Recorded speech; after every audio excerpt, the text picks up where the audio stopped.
look, I didn't even have the right page up here. Hey, everybody. This is embarrassing. Pretend you didn't see this. You saw this instead.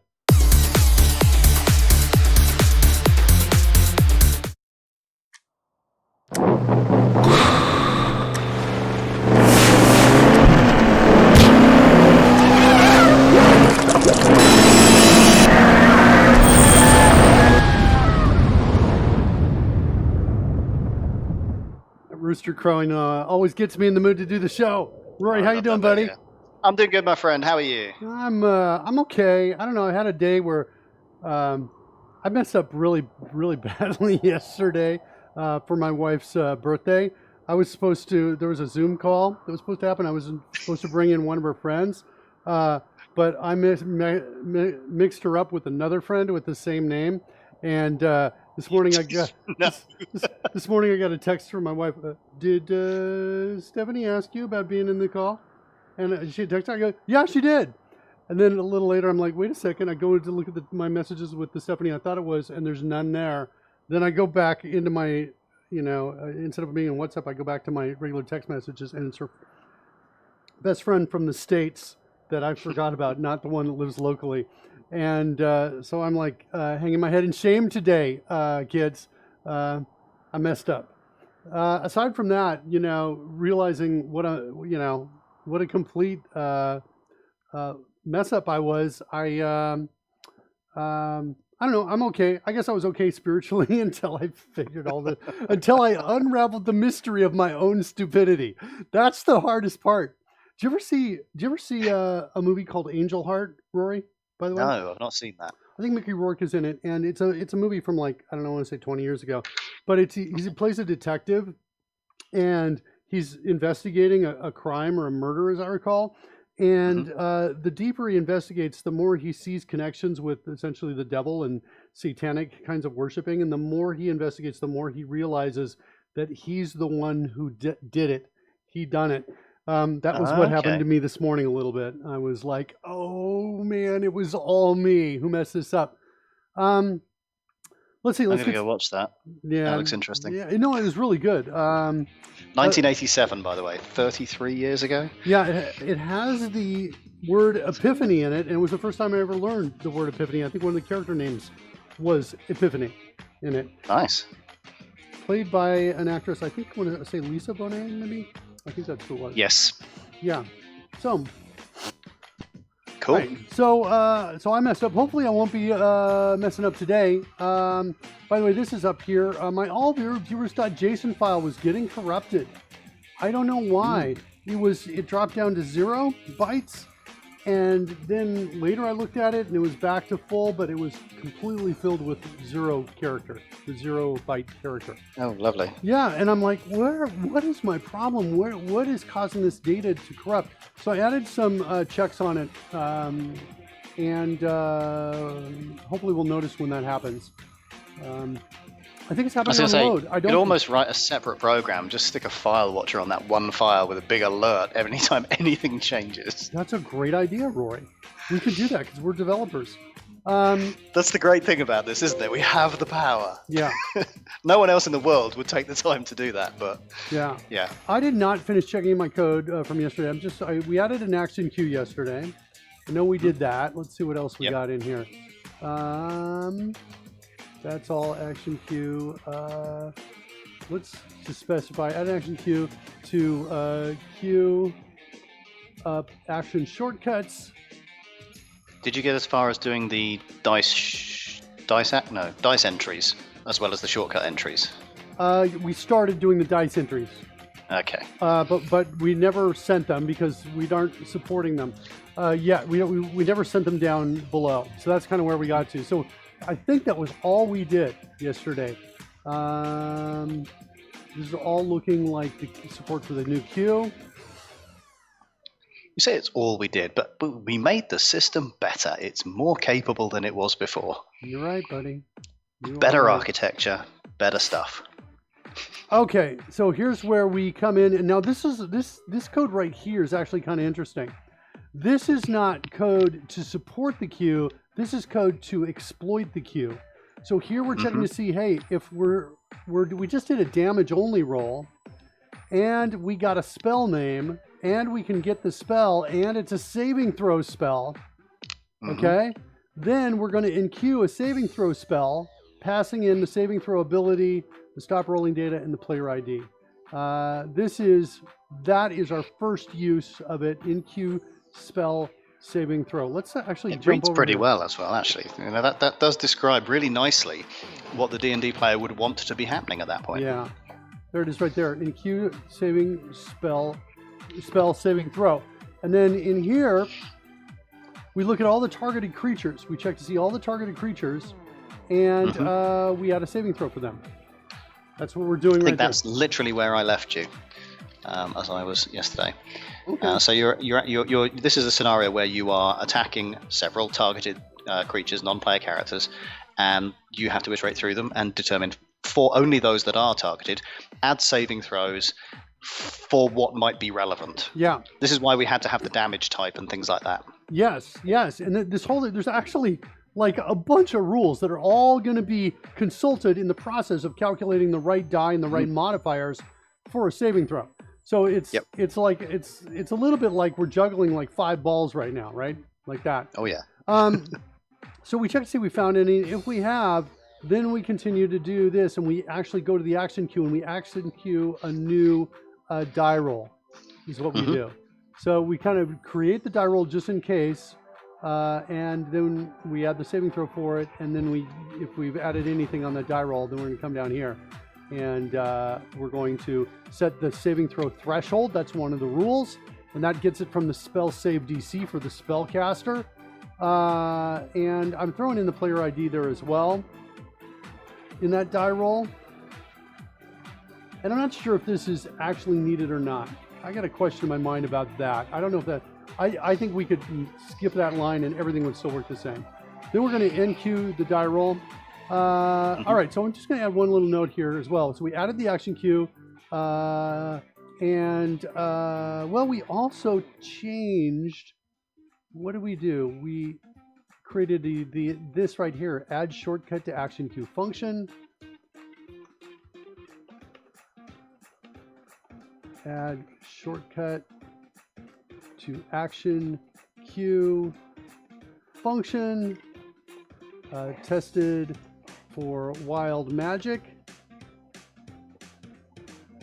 Tested for the wild magic, or tested with the wild magic roll, and added code to send a die roll string to roll the saving throws. Okay, that's what we did. Let me just double check all the files here. Make sure we don't have anything else. Martin's Gun Colo is now following. Thanks for that follow, Martins. Appreciate it. Q shortcut event args. Yep, we did that. Shortcut Q entry, die roll entry. Yeah, and we did that. These three, I want to move these three into another folder. Actually, let's close this down a sec. And let's take the action Q entry, die roll, and shortcut out of that main folder. That one. Let's add a new folder in here called Action Queue.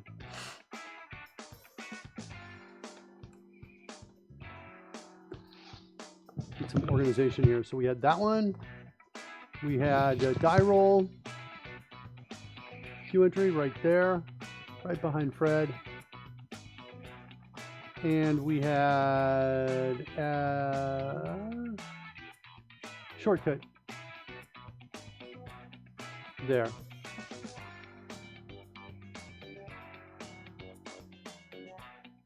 And I think I saw an event args in the wrong place too. Oh, nope, that's in the right place. Event args. All right, good. What's down in dice? Okay, one other thing in the. Okay, I fixed a couple just minor little issues with the TypeScript down in here. That's right. We have some, I think, ESLint going on, explaining to us supposedly better ways of forming our code. Yeah, and I also added to the dice roll data that we send via Signal R a new string called main die string. I did this because we really had, when we first built this, we really didn't have a sense of, hey, how do I want to send the die rolls across? I think if I was going to do the whole thing again, I would just add the die rolls as a separate entity, a separate class, and have the die roll data have a collection of those elements in it. That's what I would do. But I'm not. I think what I'm going to do now, well, at least for right now, I've got main die string. I've added a new string to send the die data over. So I've got the ability to, what is it, Alt? No, what is it, Shift? What is it, Control, Alt, Shift? Control, Alt, Shift, that's what I'm looking for. Right there. Control, Alt, Shift gives me arrows. So I also have this guy right here, the damage, health, extra dice. That's a die string. The problem with that is that the conventional format I decided to use for it doesn't work well. It's great for human readability if I have a simple die string, but if I want to start sending options with each die, it gets really bad. It's not good. It loses human readability primarily because my separator on the die strings is a comma. And I really want my separator to be a comma inside between my parens. Yeah. Is what I want. I feel like it's time to bring up PowerPoint to show you the problem I have. This is like, this happens as you're building an app, right? You get to a point where you reach inflexibility and you realize, the question is, what do I do to fix it? So, so here, if I want to send a die string using the current format, I can say 1d4 cold. Yep. Comma 1d8 fire, like this. Okay. Maybe say, whoops, like that, fire in parens. Maybe make that 2d8 fire. Okay, that's humanly readable. The problem is I come down in here and I'm like, oh, let's separate by commas. So I got this real simple code that breaks everything by commas, and now I have a separate die string for each one, and I process it. The problem is I want to start setting other parameters in here. You know, more params, which means I've got a comma here, right? And now I've got, this kind of, now I've got this problem where I have my parsing code, Control Z, there we go. My parsing code is now going to have problems with these two different comments. In other words, I could go here. One of my options is to say, okay, let's change the parsing code so it finds the closing paren, right? And it breaks these up a piece at a time so it intelligently knows the difference between the two. So it stores a kind of a nested level. And if the nested level is not at the same level as the thing you're trying to break into pieces, it doesn't break it. Yeah, the parsing code's not easy. So that's one of my fixes, is to do that. Another fix is to change this one, not that way, this way, change that character to a semicolon. And then everything becomes easy again. Yeah. The problem is I feel like I've got code that's going to break that all over the place. I feel like I have, let's see, let's go into the spell data here, for example. I'm pretty sure I have data in the spreadsheet that's going to break that. It's just going to break it. It's in the, where is it, in the damage? Let's look at Ice Storm, I think. Oops, what happened? Did I close that window down? Looks like I did. Hold on, let me bring it back up again. Spells. Thought I hit Control F for find, but I must have hit something else. Again, I hit Control W, maybe, is that what I hit? Okay, find Ice Storm. Here we go. And then go find its damage.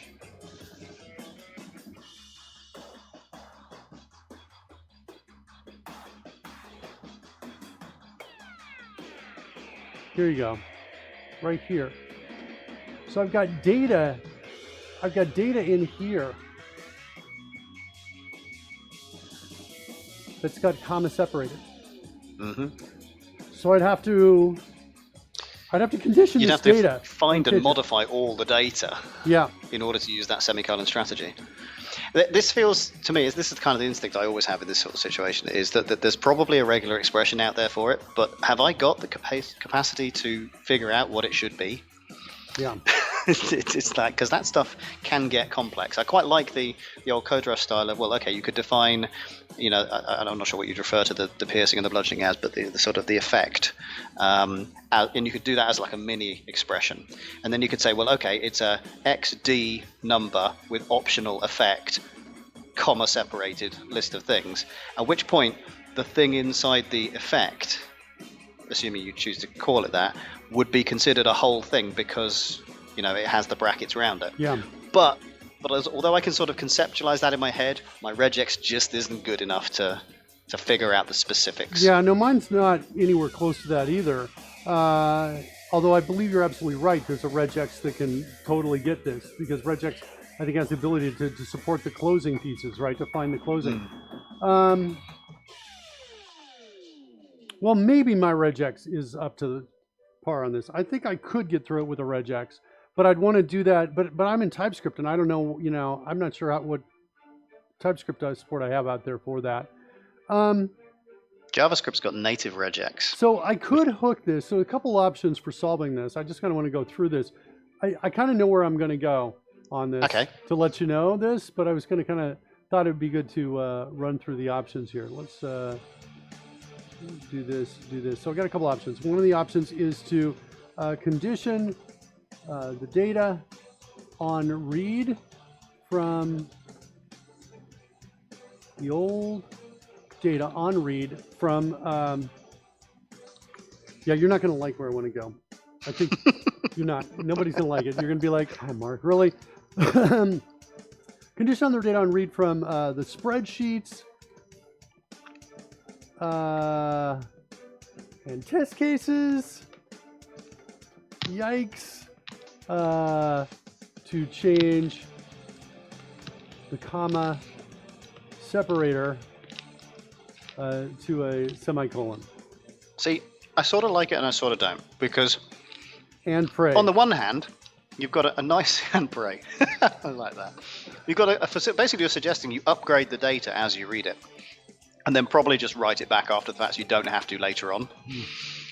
And then at some point, you tell it just to read everything, save everything, and hopefully it upgrades everything. At which point you can throw away the upgrade code, hypothetically. But that still involves doing the parsing that you wanted to avoid in the first place. You know what? I just got a text, Roy. I have to tell you. I apologize to Stephanie this morning, from the story I told you at the beginning of the show. I said, I'm so sorry. I thought you were a different Stephanie who lives here in Costa Rica and completely failed to get you an invite to the Zoom call. She says, no problem, Mark. Karen has had full conversations with me thinking I was the other Stephanie. So now when Karen comes at me for messing this up, I got that. You got that. Come at me, woman. I'm still impressed. I mean, you told us yesterday that you were kind of, or was it, might have been yesterday, might have been Tuesday, that obviously there was this difference of vacationing, that you guys were doing. How you were hanging out here and they were going there, and this would all be changed at some other point. Didn't know at that point that Karen was going to have a birthday over that, and that you'd somehow, that would be incompatible with me and my wife. I would not be allowed to be absent somehow. She chose it. She picked it. I was like, all right, there you go. You're going to do this. But I was not feeling, at all comfortable with the plan for sharing a home with other folks. Right. Because, since we've got essentially death on the line, I wasn't comfortable with it. I was, and ultimately I was like, look, because the argument, we're basically weighing. Are you going to make the whole of your family quarantine before they're allowed back into the house with you? No, but I'm going to be definitely checking for symptoms on these guys. In other words, look, I'm like, because here's the other thing. If they catch it, the chances of catching it are equally high on the way down as the way back. Right? Because you're interacting with most people in that process. If they don't have any symptoms by the time they leave, the chances are low that they got it on the way down or there. Yes. Which means it's only the return trip. right? In which case Okay. you've got some time in there. So it's a reduced exposure chance for me. Good logic. Plus, This is why Mark is the man, right? well, plus if they get it, right, me not getting it at the same time allows me to take care of them, which means we have a better outcome than if we all get hit at the same time, Yes. right? And so I'm like, so and there will be, so my sense is just be, I'll be cautious on the return trip. On here, I'll check everybody, for This how is they're doing. literally social distancing taken to another level. You are socially distancing from your family to spread any infection over time to and flatten the thus curve. deal with it better. Yeah, to flatten the curve within the family, because you have to be able to drive people to places like hospitals. Mark Miller and things takes like it that. to another level again. Yeah, so this is good. So I basically got to so the argument is risk of essentially death or permanent physical health, damages by getting COVID-19 against mental health arguments. Karen is a social butterfly. She energizes from that, and she needs to be able to do that, right? And so basically, and I've got kids that are also in that same boat. So basically, out of both of our concerns, we got to a point where, because we also realized, look, I wasn't going to have any fun on this vacation for easily the first 2 or 3 days, because it was a shared 2 different families in one house. The other family, I've seen them in the past do egregious violations of social distancing guidelines, right? Fitzy Codes Things is out there. How are you doing, Fitzy Code Things? We're taking a break to talk about COVID-19 and family stuff here. We'll get back to the code in a second. We will. And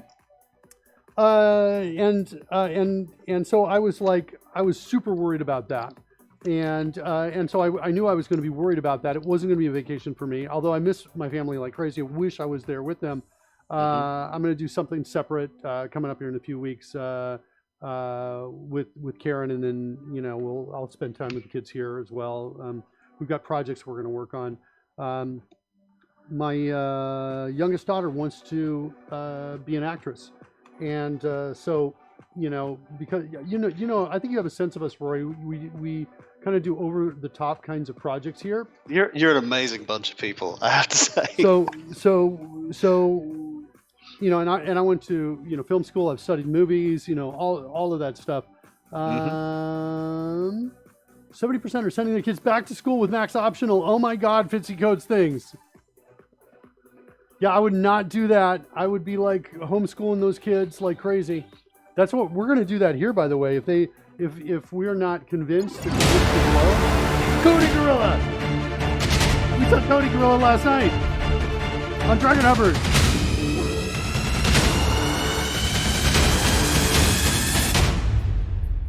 There are no bugs in that code.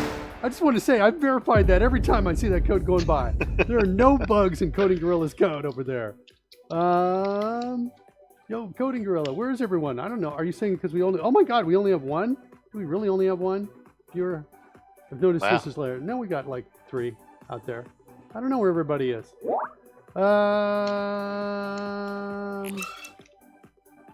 Okay. All right. Just got a text message from somebody else. All right, we're good.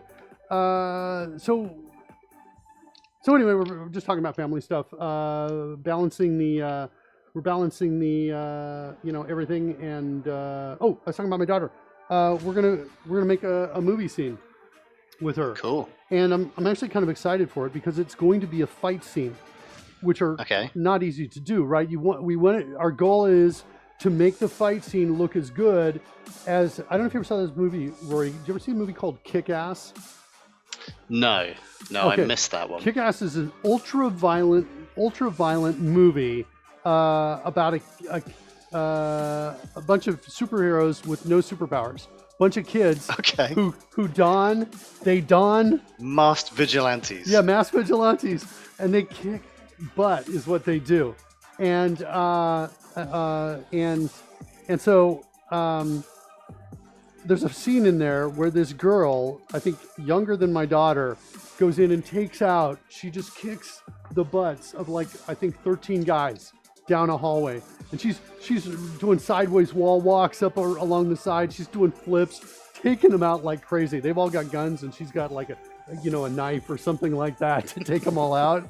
And it's a mind-blowing scene. And so we want to do something a little bit similar to that in terms of energy, pacing, and I've never done it before, so it'll be fun for me to try as for her. And so we got a little script we've written, and it's where her brother gets abducted by aliens and then suddenly mysteriously comes back, but is trying to just kill her. And every time she destroys him, he comes back. So when she destroys him, he explodes. He just explodes in a ball, and then he's like right behind her, right? That kind of thing. So it's gonna be a lot of those kind of moments. It's a short scene. But what we're doing because of COVID, right? So she got a callback for one of the things she tried out for, but because of COVID, we can't get her to that location. Sure. But what we're doing is we're creating content that she's adding to her profile. Nice. On an ongoing basis. So that's one of the projects we're gonna do coming up there. And Roy's like, "That's good. Let's get back to the code." Well, it's please. making good use of your time, isn't it? Yeah, there's not a lot you can achieve, but if you can, effectively, it's a CV. It's like a portfolio of work. It is, and it's also kind of a historical thing too, right? We're creating, awesome pieces here. Mr. AnnouncerBot says, "Back to the code." We'll get there in a second, Mr. AnnouncerBot. Just a second. We got this problem with the formatting. Look, I'm ashamed to say it. I don't know. Sometimes this happens. I hang my head in shame over this, in that I have a format that is blocking me from flexibility. And it's because this character is a comma, I can't use commas here easily. I've got a couple different options. I've got condition the data. Okay, that doesn't work too well. I've got change the TS code to parse the heck out of commas and know the difference between comma inside and outside of a paren pair. And I'm going to throw in and pray here too. Now, I'm not a religious person, but that's kind of what this kind of changes bring me to. Sure. And then we've got. We could use could maybe find a regex to help us, but is there regex support in TS? Yes. In TS, there is. You found it. Okay, good. Yeah, there's directly there in JavaScript, so it's also there in TypeScript because one is a superset of the other. You get to define a regular expression and not have to do it as a string. It actually recognizes the pieces, which is interesting. Okay. So there's an option. All right. Okay. There's still the complexity of working out what that regular expression should be. Yeah. Okay, so we've got a regex and TX as possible option to help us there, or a lot of parsing code. Is one of the options there.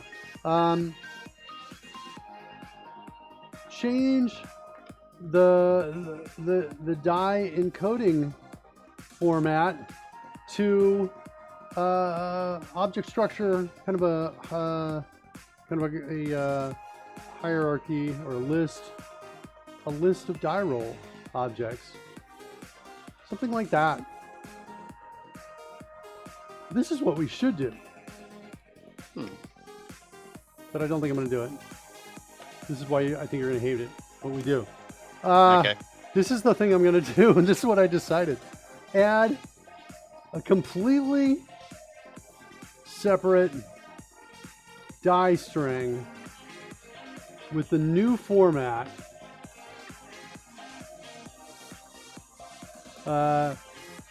Doesn't break old code at all. Least amount of code to write, I think. What kind of places do we think we have these die strings in the Google Sheets? Are they in much complicated phrases, or are they typically in like a column that says dice? They're typically in a column like this, I think. Because we could augment the model that loads that with an indicator of which parser it should use. Yeah, the problem is they could also be in events. They could be inside somewhere in here in the event code.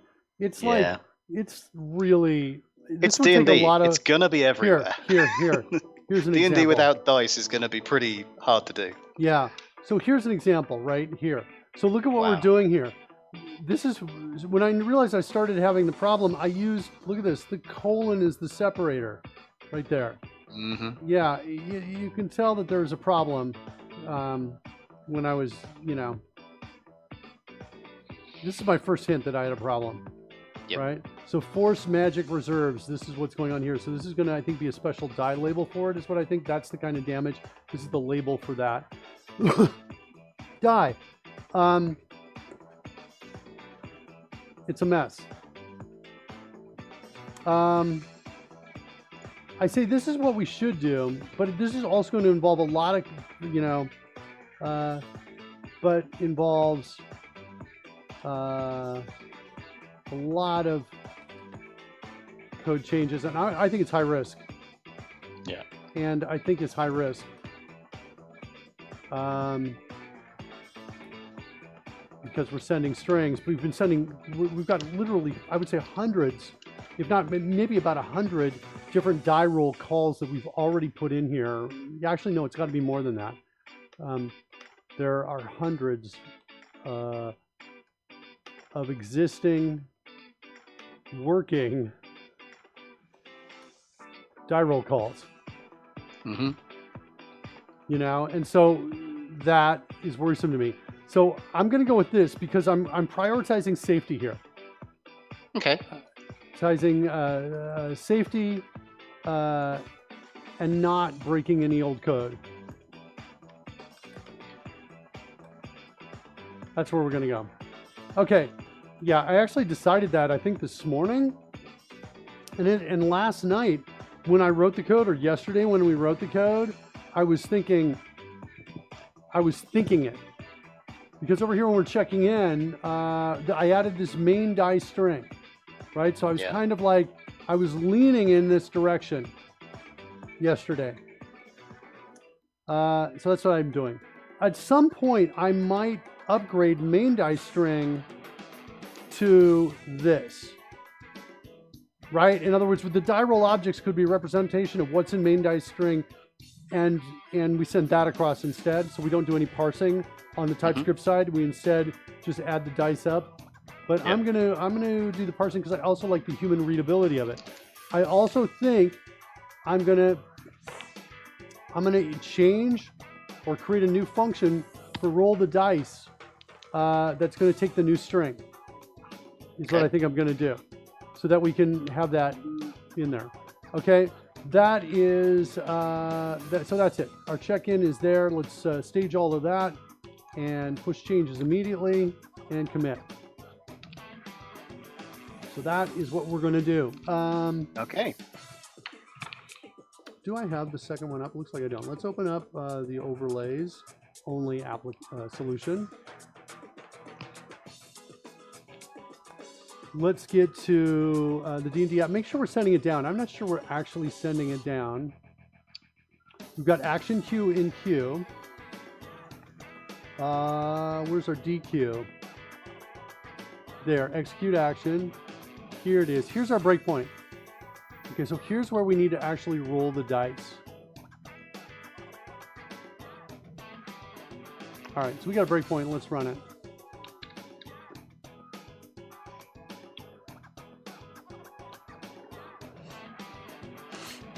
Look at what I did here. This is my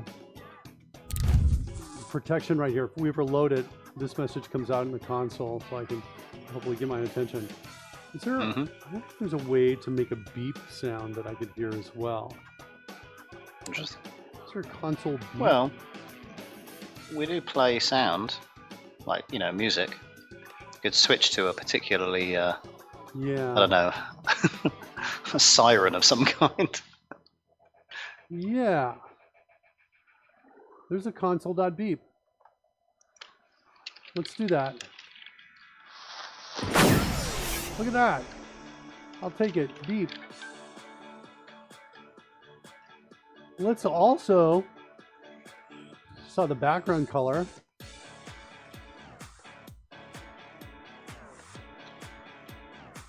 Do I got a dark red? So let's do that.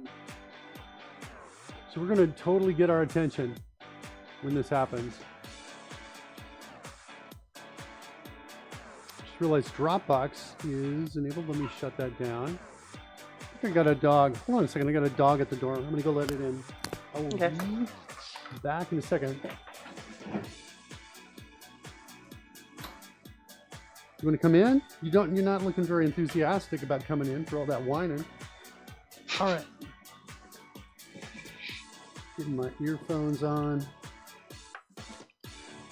There we go. All right. Okay, I like that change. That's going to get my attention. Okay.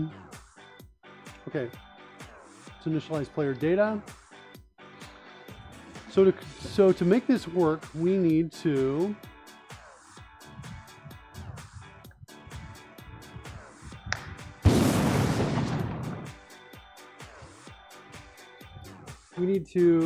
target someone, target an NPC. So I'm going to bring up that guy, Kashmir, right there. We're targeting him. We need someone to cast a spell.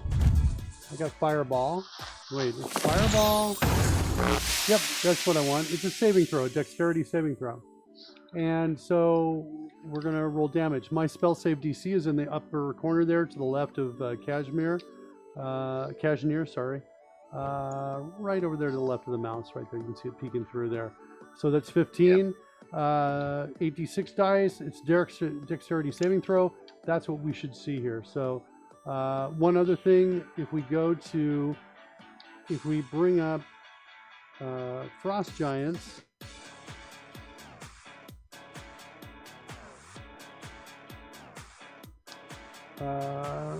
D&D Frost Giant, like that.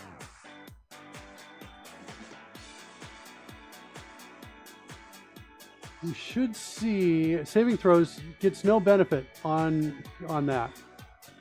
Actually, let's find something where it gets benefit, and we need a Constitution saving throw. We found one yesterday, I think, but I don't remember what it was. Tidal Wave, Dexterity, Thunderstep. There it is, Constitution saving throw. So we'll roll that right there. So we should see a +8 there. That's what they should get.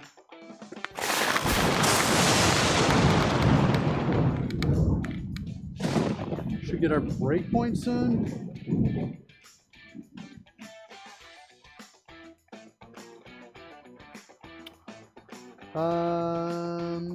Why don't I see the breakpoint? Yeah. Is it? I have to clear the dice, I think.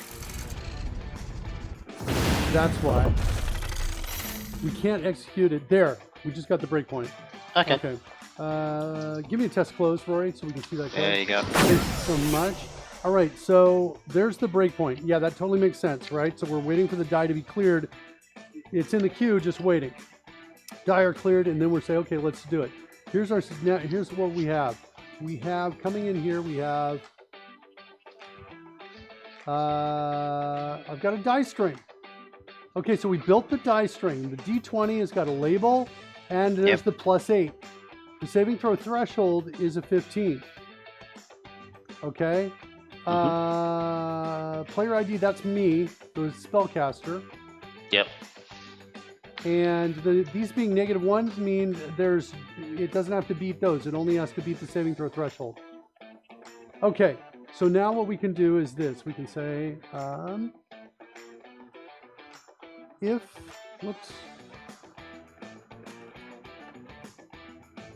this dot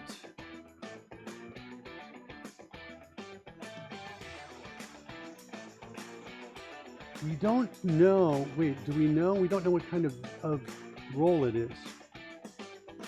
Like, in other words, this has to be a saving throw. We could inquire to see what it is. If the saving threshold is greater than or equal to 0. You know what? I'm going to change things up. I'm going to stop this a little bit here. Let's move this to its own file.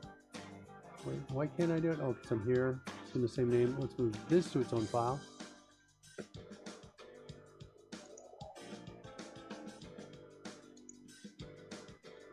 All right. I think I want a die roll type.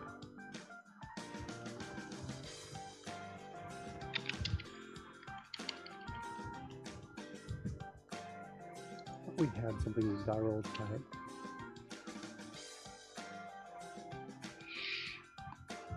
Dice roll type.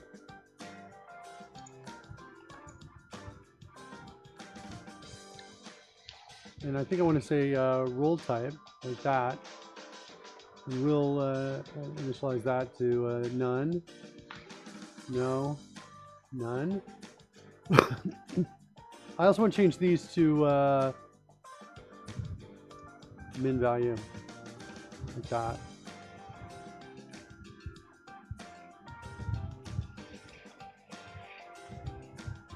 Okay, like that. All right, we want to set die roll type correctly because we need to know what's going on when we create a new one of these. Why am I not seeing? Oh, because we're getting a descendant of it. Okay.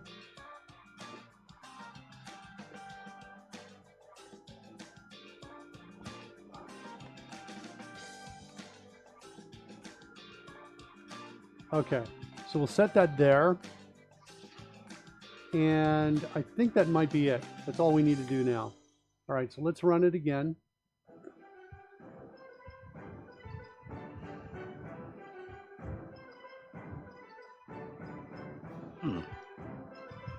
Okay, so now we want to say, hey, if the roll type is equal to roll type dot saving throw, then we want to create a new saving throw roll. I've not rolled the dice with code here in a long time, so I need to go find something that does that. Let's look at let's just Captain X reference on this. Here we go. I want something like this. That's a nice example, yeah. So I want to come in here and I want to say introduce local on this. And then I want to say dice roll dot main dice string is equal to die roll q entry dot dice string. There. And I also want to say this dot threshold, hidden threshold. What's set hidden threshold versus threshold? Oh, from text. Okay, so we're going to say hidden threshold is equal to die roll q entry dot save threshold.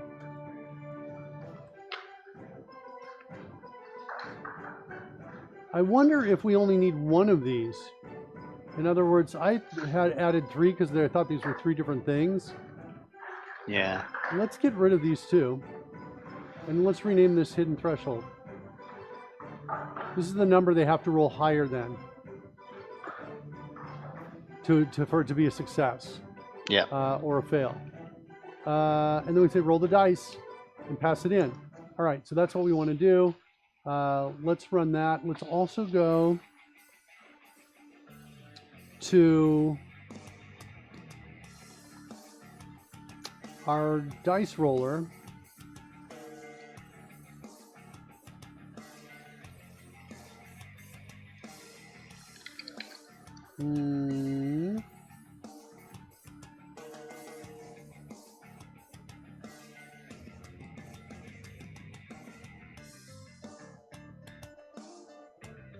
And let's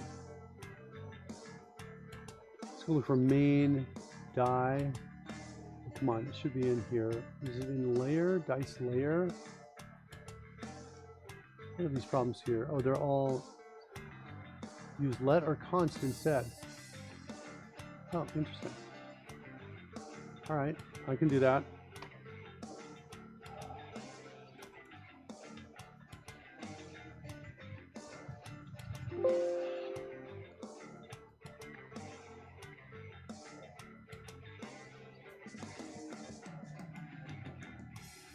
It's taking its time figuring out. That's good. No, it's done. I was just looking. I was scanning it there. The it in that case is me. I'm also. Has it got different issues then? Yeah. It's, Oh, that's the fact that it can infer the type yeah, trivially, as it says. Yeah. That's an interesting approach to take. Yeah, I kind of like the other, it is but true, but sometimes it's nice to be explicit. So I think that's kind of a. No, I'm with you. Right? You may be able to figure it out, compiler, but sometimes for me, I might want something different. Wait, what's going on here? Signed value never used. Oh, I must have commented code out here. Dice to roll is never reassigned. So This could be a constant essentially. Yeah. See, that's useful. I agree. I'm good at that. This one, I'm like, yeah, okay, I'll do what you're saying, but now I've got to, instead of looking right here, I've got to look to the right to see what it is. Yeah. I don't know. I'm fixing these. I decided I'm going to fix these as I see them. So we'll kind of gradually kind of upgrade. You're also used to working with other languages that maybe have, I'm not sure, C# it will infer a double versus a decimal based on the value. But if you state up front that you want one versus the other, then it corrects the syntax of the value by saying actually the value is the thing that needs to be altered here with maybe a different suffix or prefix. Oh, right. Yeah. So that values, that's a constant, right? All right. Did we just fix that? Or not? What does this say? Assigned value but never used. Okay. So let's comment it out right now. Okay. All right. So that's a little bit better. Looking at that piece right there. What is it? Unleash. No, it's please roll the dice is what I'm looking for. Please roll dice. Down in here. Leads with his code. I want to be very polite. Those are all linter warnings. You can turn different rules on and off. Yeah, I'm kind of, since I'm not bringing a lot of legacy development to the game in this space. I actually decided to go with what they're suggesting and see how I like it. And I'm like, I haven't found yet that I want to. There's nothing suggested so egregious you feel the need to violate it and say, no, I will go the other way. Right. Yeah. So I want to go in here and get the main dice string, and I guess I just want to do a console log on that. I have a template CLOO for console log object oriented, I think, or object something. I don't know what I was doing, but it just allows me to do that right there. Send the object out. Okay. So that's that. Now I want to come back over here and run. I just want to verify that the signal R is coming through. So we'll run from here and we'll bring up a browser and we'll bring it up there so we can see the console log.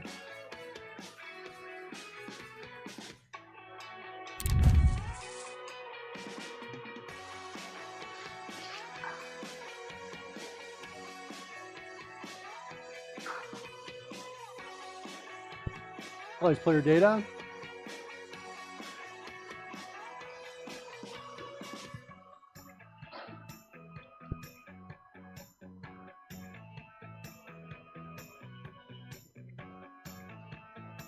Okay, new player data has been initialized.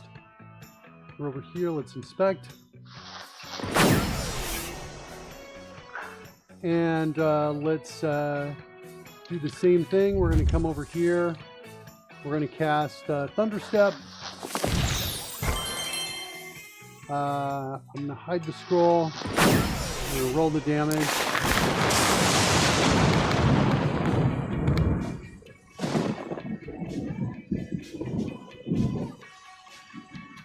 We'll clear the dice. That should trigger our breakpoint. No. Didn't have a breakpoint apparently. Let's see if we got the console message out.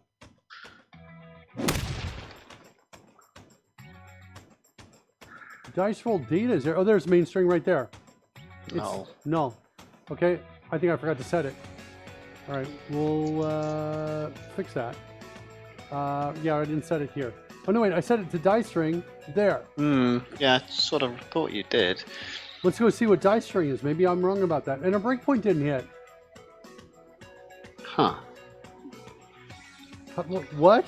I bet it hits this time. I think there was a I've seen this before where breakpoint won't hit, and I come in and I just do something like this, and then the breakpoint will hit the next time I try that. Let me try that again.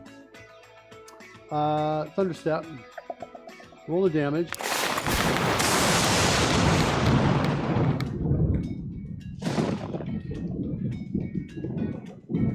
Clear the dice. Breakpoint? No.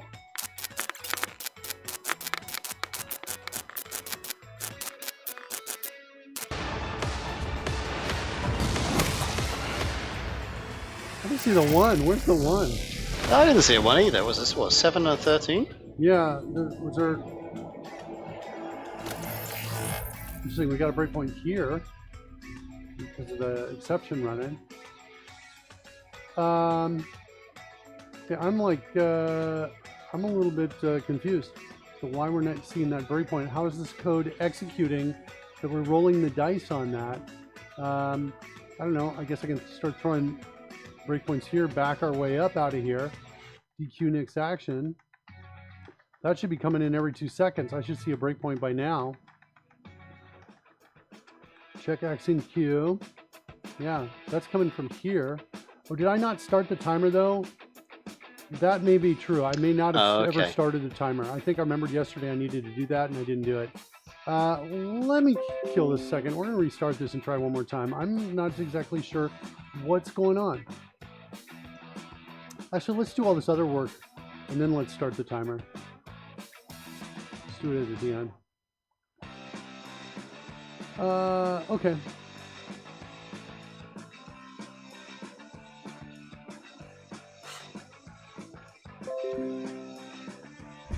Oh, I think I know what the problem is. I totally know what the problem is. Hold on.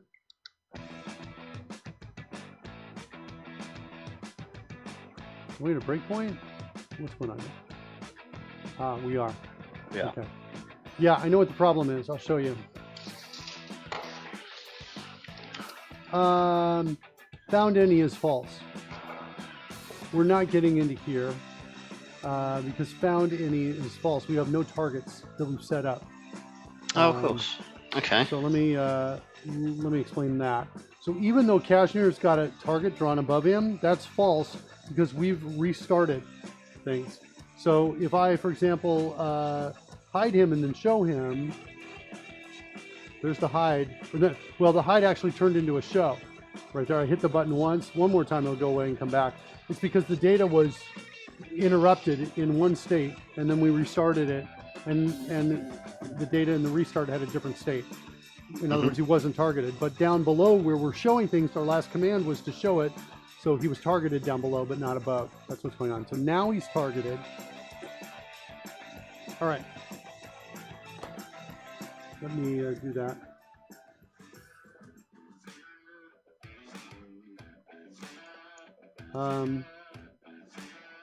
Just talking to somebody else on the other computer. All right, here we go. Back here again. We've got a target now. We're going to do Thunderstep. Roll the damage.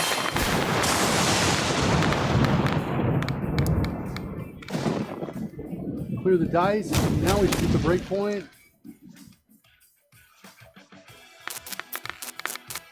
Oh, I wonder if we didn't get the breakpoint because of the wild magic check. And then now we get the breakpoint? I would love that.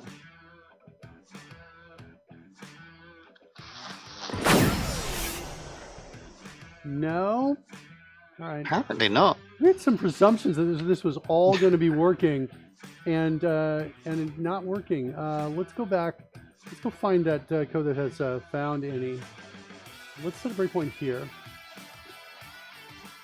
Do it again. We got somebody targeted now. Thunderstep. Roll damage.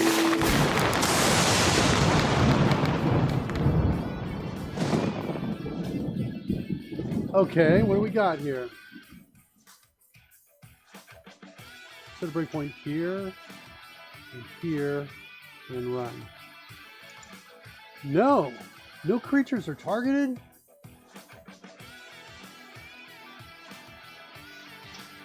That frost giant should totally be targeted. All right, let's keep running. try one more time.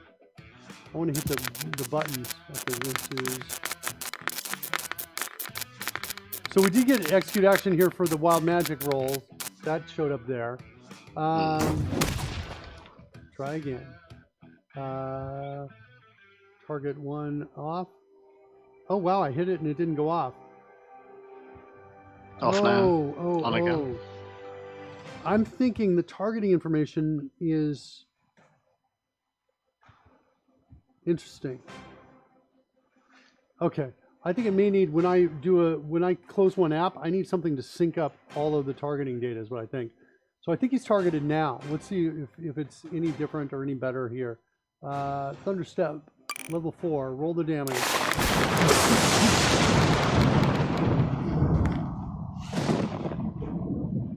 Okay, now we got one. Targeted. Great point. There we go. So that was kind of the essence of the problem, it seems like. And let's run it. Clear the dice. Did I clear the other breakpoint? I think I might have. Or maybe not. Let's see. Where's my breakpoints? Let's look in here. Debug, Windows, breakpoints. I got one. There it is. So we should get here. We just cleared the dice. Come on. Not even there. All right. So we got clearly some problem between point A and point B. That's my brilliance for today, Rory. Yep. Hey, you're 100% accurate. It feels like I might be.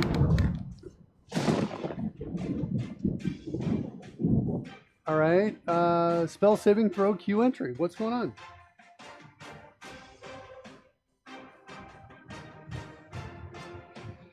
Yes, we're in the right spot. The The roll type is not a saving throw? It's a none. It should be. We initialized it as such. I'm pretty sure we did. Yeah. We initialized something somewhere. Yeah, we need to kind of go back in time here a little bit. All right, let's set the breakpoint here instead. And let's go find our found any again. In Q is what I want to be searching for in Q. New saving throw spell. Oh, is this why? Because it's not calling this? That might be the problem. It might need a this to get to here for this initialization. I wonder if I can take that during edit and continue. Can it? Whoa, it can! Wow. That's awesome. I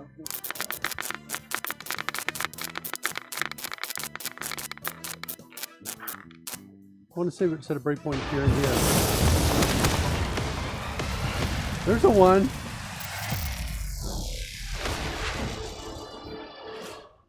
Okay.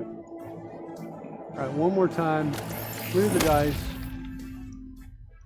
Let's roll Thunderstep, level 4.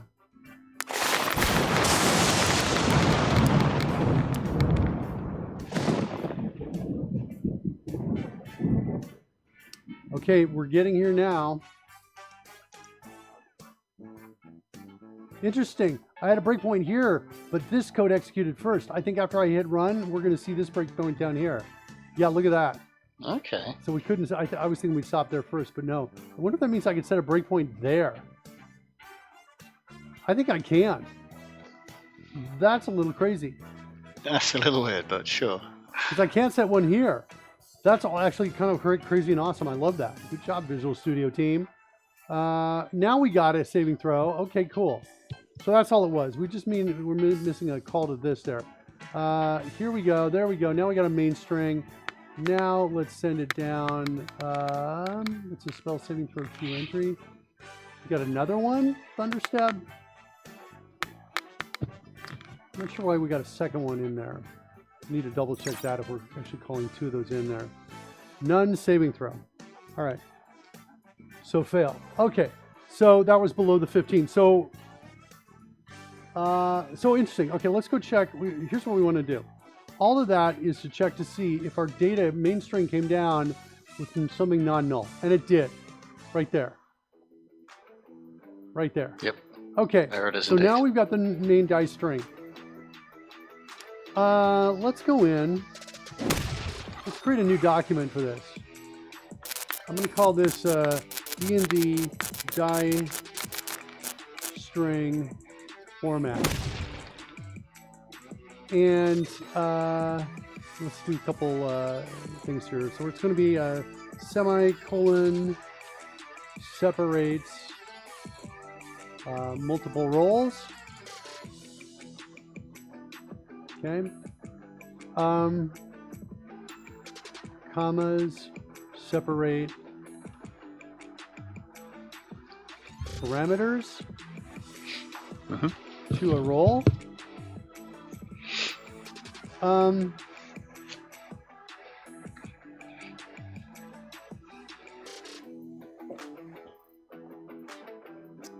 I think I want to do named parameter passing is what I think I want to do. It's longer. So you've got two options. But it's clearer, easier to read. It's more human readable. Yeah. It's kind of what I'm thinking about here. Because here's the parameters I'm considering.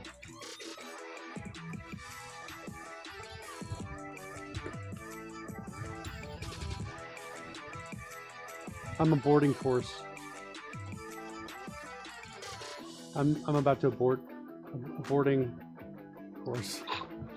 We're changing directions.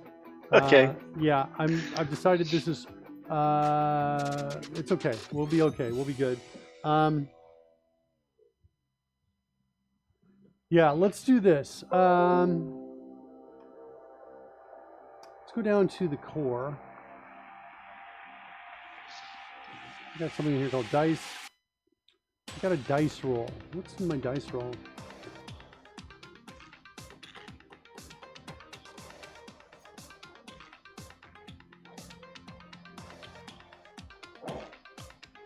Yeah, there's the main dice stir right there. That's what we're looking at.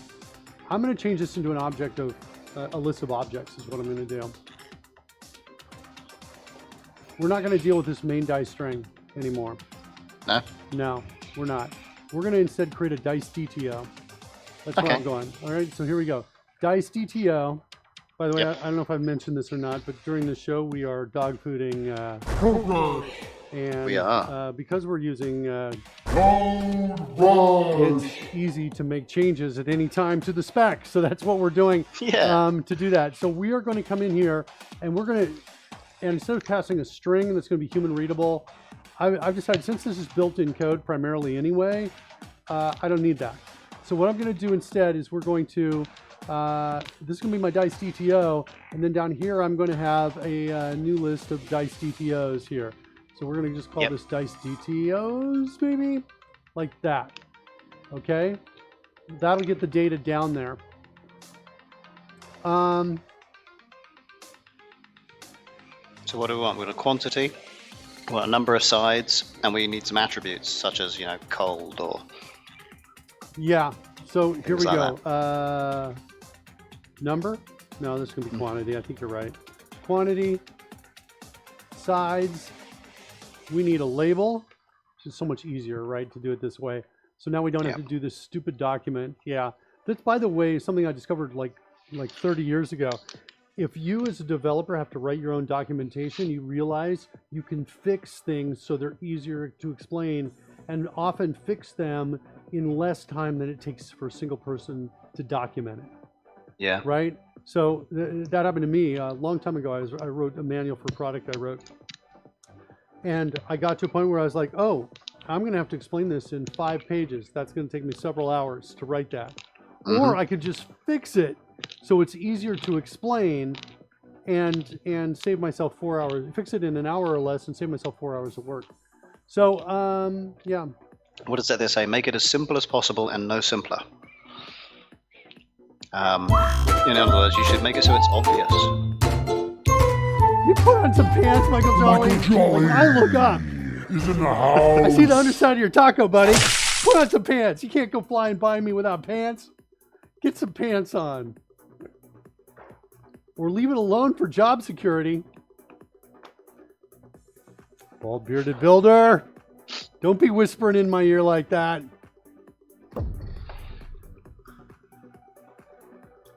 All right, so we got quantity, size, label. We're going to do a back color. How are we going to store the... It's a string. Back color. And foreground and die font color. Maybe just the die back color, maybe like this. Die back color, die... Well, since it's a dice DTO, we'll get rid of the word die. So, quantity, size, label. An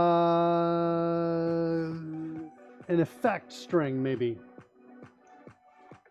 Yeah, so you've got the cold, the fire, yeah. the bludgeoning. Yeah. So damage type would be for damage dice, but this is a more generic dice DTO, isn't it? It's not always going to be an attack dice. Yeah.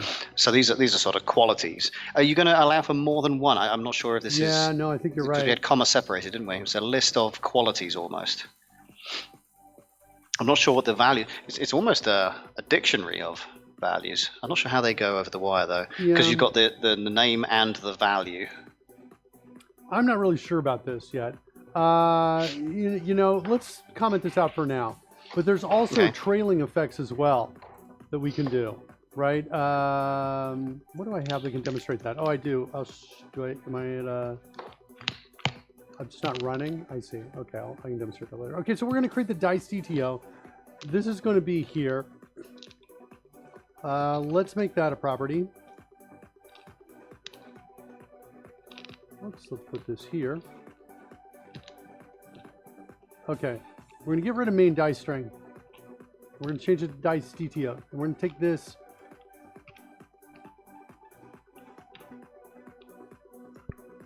Move it to its own file. Copy to the clipboard. We're going to go take that and down in our overlay. Let's go in here. We're going to kill this. We're going to create a new class called dice DTO. Let's paste this in. And let's start declaring it. I drop a marker here. Copy quantity. Did I get just quantity? I don't see it selected. Hold on. Copy quantity. Why did I jump down here? Oh, really? Because it's in a comment. All right, I could argue that's okay. That's somewhat expected, I suppose. Because now, to fix this, we'd have to, like, you know. But it doesn't do anything here. It's probably just copying the whole line. Is that right? Yeah, it's copying the whole line like Visual Studio is. So if I'm here on anything, but it's weird that it doesn't also get the comma. I am going to report this as an issue. I mean, get the comment. All right, guys, I'm in TypeScript. I've got some code up here. I just want to copy this to the clipboard, the word quantity. So I'm hitting the copy key here. Watch what happens. The comment in front of the class grabs the class, but doesn't grab the comment. Isn't that weird? We should fix that. That's my suggestion to you. Let me mark that. Smart copy issue in TypeScript. So I'm going to call that issue. Send that out to the devs.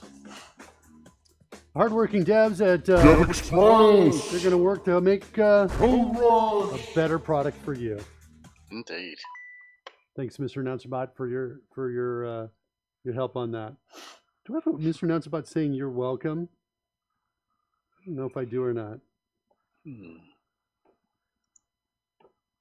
Oh wow! Just got a break in something there on my. I love that subtle product placement.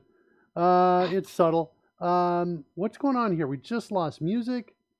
We did. Why did we lose music? I lost another button is not working either. Wait a second. Do I have any errors over here? No. No. Let me just start sending you another song out. Interesting. I don't know what just happened. All right. So anyway, back over here. Drop a marker here. I'm gonna have to select it. Come up here, and I want to create a new variable of type. Welcome. Found it. You found it. That's what I want. You're welcome. Good job, Rory. There's my quantity. It's a number. And I want to then Alt-Shift-Home to come back down here. Copy that, come back up here. VN again, paste. Alt-Shift-Home down here to label. Come back up. VS, paste. And come back down. Back color. Actually here, I can just duplicate line. And come back up, duplicate the line again. Like that. What are we at here? No effects, everything else. That's it. Okay, so that's my DTO. Okay. That then, what's going on here? What are you saying to me? Is definement never used? Just gee. Okay. It's very heavy on that. Yeah, it's like okay, yeah, it's like I wanted to wait till I've left it.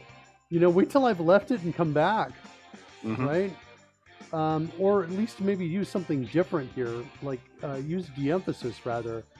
To show that the whole class is not used. Yeah, that wouldn't be as intrusive. That would be nice. Yeah. I mean, I've seen CodeRush do that specifically. Yeah. And you don't feel the need to go actively get rid of the line. You feel the need to bring the class to the fore, and it's a different reaction. It's a different kind of It totally action, is. yeah. It totally is. All right, so now I want to go to, I'm just tabbing next reference onto my dice roll data here.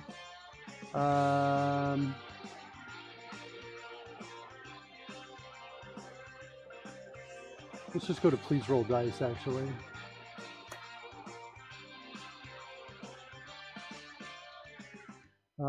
This one's gone now.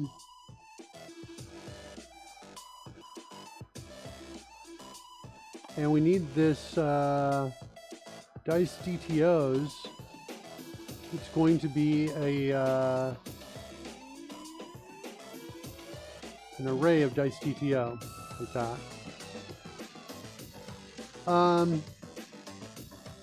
And in the constructor, well, I will, you know what, I'm going to, got you really? All right, fine. I'll get rid of the constructor. I'm like, I kind of like empty constructors, but okay. It's making me, so we're going to do this. Those are my dice DTOs there. Let's tap to next reference on this to look for the transfer code. I'm just going to take them straight across here. We'll do it on this line down here. Dice DTOs is equal to dice DTOs with an uppercase. That's what's coming in from us. Yep. Let's double check that in the D&D app. There it is right there. That's what we're coming from. So the same name and text there. It's a list of those. My dice DTOs. Next, now I want to send my dice DTOs out. So let's jump back to where please roll dice where we were. No, not there. I thought I dropped a marker there. Okay. And we're going to say do a console log. Let's just do this. Let's just send out the dice DTOs. Like that. Okay.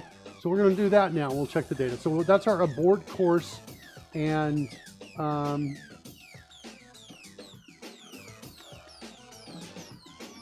need to run this, and I need to refresh the browser. This is to sync our data up. We're going to be targeting correctly, yes? Yeah. Just want to make sure that that SignalR is sending it across before we start writing code down below to act on it. How are we doing? Starting up? Oh. Okay.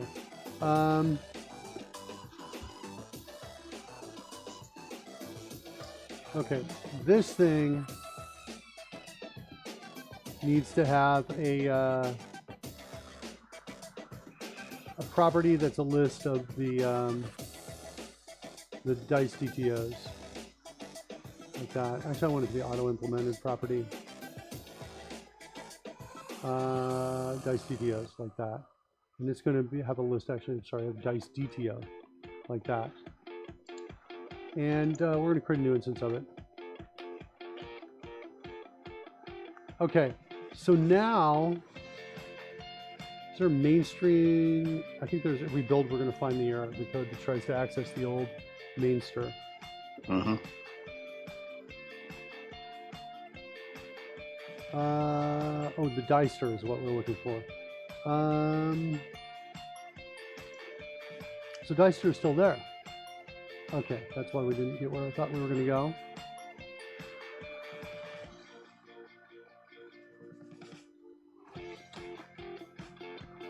All right, so we need to change this to add die,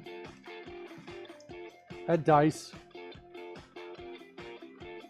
and we're going to pass in 1, 20, comma, why not? Let's just throw them all in there.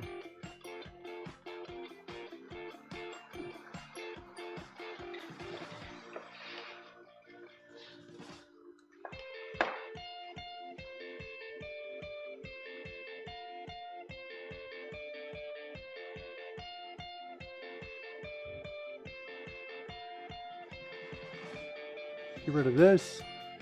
We're going to pass the bandage right in there.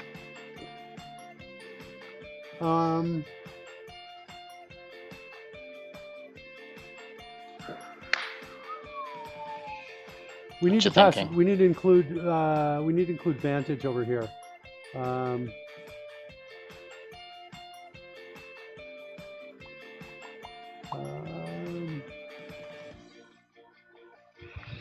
Vantage kind, like that. That's got to be in there too. Does that allow for the possibility of none? Yes, normal. Cool. Normal. Yeah, it does. That means over here in our dice DTOs, dice DTO declaration, we need something similar here. We need, I think, cool. I got a vantage kind down here in TypeScript as well. Yep.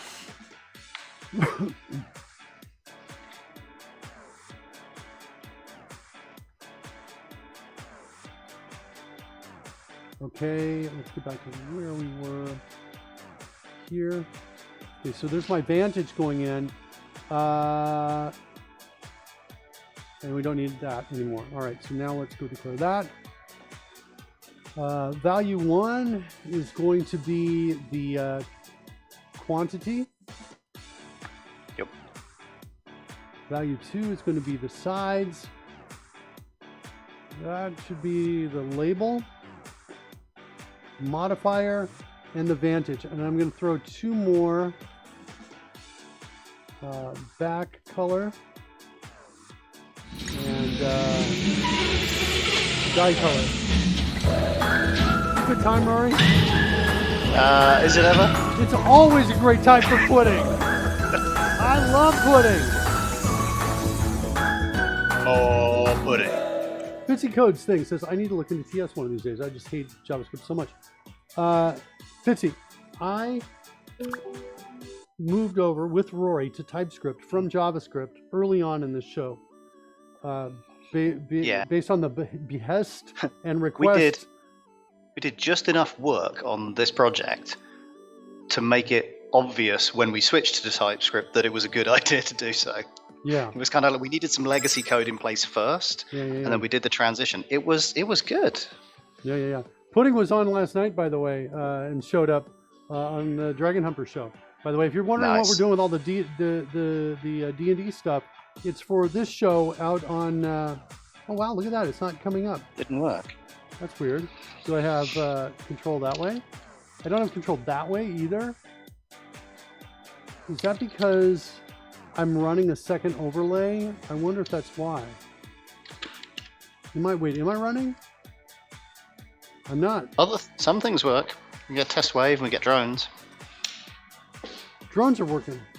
Yeah. Can I control the music? I can control the music. So it's the connection that changes. That means party won't work either. It's the scene changes, yeah. Scene changes are not working. Interesting. Okay. So sorry about that, kids. I'm not. But wait, pudding just worked when he came in. But that's just maybe scene changing from a different location. All right. Well, The ones we've been trying are Mr. Announcer Guy style things. Do they differ in some fashion? Yeah, maybe. From the fanfares? Maybe. I'm going to try to stay focused over here on this and keep going over in this space. So now we've got the Vantage coming out here. We've got that as well. Yes. Back to the D&D app. Add dice. I want to make these two. Default these to fine, null, and null. And then we're going to come in here, we're going to say we want to create a new dice DTO. Like that. And then we're going to say dice DTO dot back color is equal to back color. And font color is equal to font color. And I do like that CodeRush, the duplicate line is kind of figuring out what I want. So it reduces the amount of keystrokes after press. I think that's the last one. Nothing beyond Vantage. Yeah, You've got font color there. I think maybe the variable was front color, but I'm not entirely sure because it's off screen. Or die color, maybe. Yeah, this should be font color. There we go. Okay. Good, good, good. Dump splitting on it again to see if it fixes it. Yeah, you can't do that.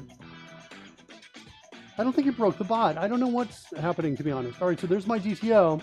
And then I want to say, go into dice DTOs, dot add, dice DTO.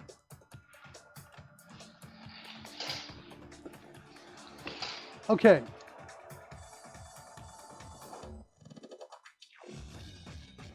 Now, if its Vantage is not, I'm thinking about doing this. If Vantage is not equal to normal, yeah, and sides is equal to 1, then I'm going to say sides is equal to 2. I think. Oops, not sides. Dice DTO.sides. I was kind of wondering what dice have either 1 or 2 sides. Oh, sorry. I mean quantity. Thanks, Rory. So 2 sides, I sort of, it's like flipping a coin. 1 side is like some, I don't know, quantum level weird thing that I don't know how to deal with. This is why 2 brains is so much better than 1, right? Hey, I wonder if I can do, can I control from the Stream Deck? Let's see. If I say, awesome. that works. I can control from the Stream Deck. Interesting. I'm not sure why we lost control, but I'm too deep in this to go explore that. Okay, so here's my add dice. I think we're ready. I think we're ready to go. So there we go. There's our add saving throw 4. Right there.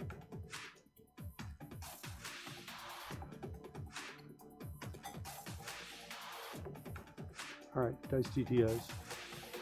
And now, are we passing them off?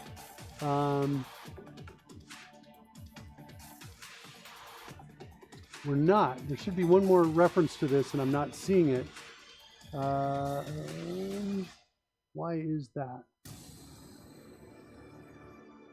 Here. That's what I'm hoping to see. Did that just fix it? Okay, that fixed it. All right, let's run it and test it and make sure the data is now coming over in this object format. Mm-hmm. Why are you saying minus times minus? I have to say I'm not sure either. I think you're saying that because of the that's putting out there. You think it's because of the my attempt to look at sides equals 1 or 2? I think that was up there earlier than that. I am not comfortable with how comfortable I was looking at that and thinking it was right. Do you know what I'm talking about? There's sometimes your critical thought misses something and it's right in front of you and you're happy to just hold it up for everybody to see. Okay, so let's go over to Merkin here. Let's show and hide Kashmir. There we go. Now the targeting went away. Let's hit targeting so it's on. Good. Let's do Thunderstep. Roll the damage. Set a breakpoint out over here. If I can get there in time. I guess I'll set it here. We'll look at the data here. Execute Q dice roll. Okay. What's the dice DTOs? There's one. There it is. We didn't get the modifier across. Looks like we failed to do that. Let's go look at that. Did we just not put it in the client side DTO? Yeah, look right there. We didn't do it. Yeah. So we need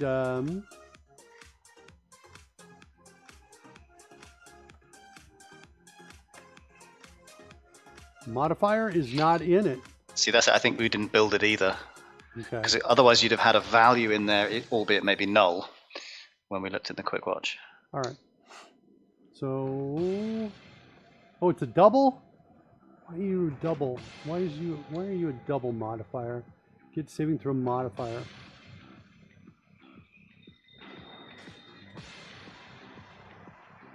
Yeah. Derived from the method itself. Yeah, I'm going to go in and change this. Well, yeah, I'm going to change it to a TD, a double, type of double. All right, let's run it.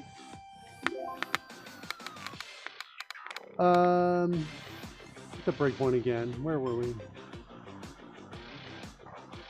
2 saving throws. 3. I have number. I'm looking at the chat. And I'm seeing Merkin saving throw 11, 5, 5, 1. Showing up with fail a couple times here, and I'm not sure why. I want to go over to this guy. I think I need to refresh this anyway and resend it out because I want to look at the data there.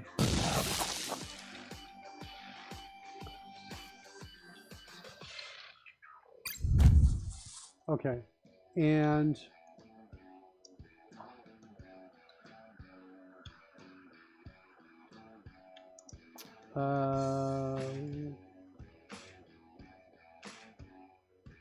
target him, and one more time. Understep, roll damage.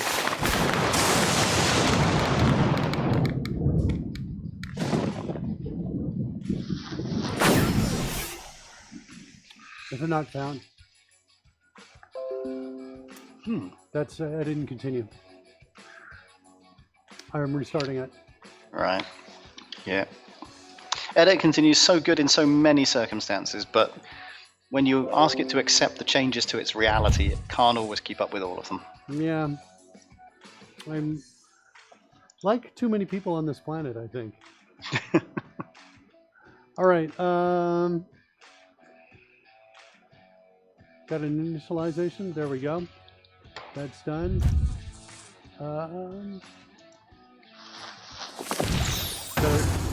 You set our targeting here. There it is. Roll the damage. Oh, I did the wrong thing. Sorry, guys. That's not what I wanted. I wanted to do Thunderstep. We got a saving throw anyway? Oh, it does. It's a dexterity saving throw. Okay. Well, then we'll have some data. Yeah, it could work. Got a modifier of 0 for dexterity, which is what we're expecting. Cashner's a frost giant. We brought that up earlier. Do we still have it up? There it is right there. So saving throws, there's no dexterity listed here. Only Constitution, Wisdom, and Charisma. Those are the bonuses. Okay? So we're seeing a 0 on that right there. That looks good. Run it. Now let's go over to... Got a second one. What's this? A second saving throw? Why 2? I'm not liking that. Control-Alt-C to bring up my call stack. To Q, it's a second action. The action was added twice?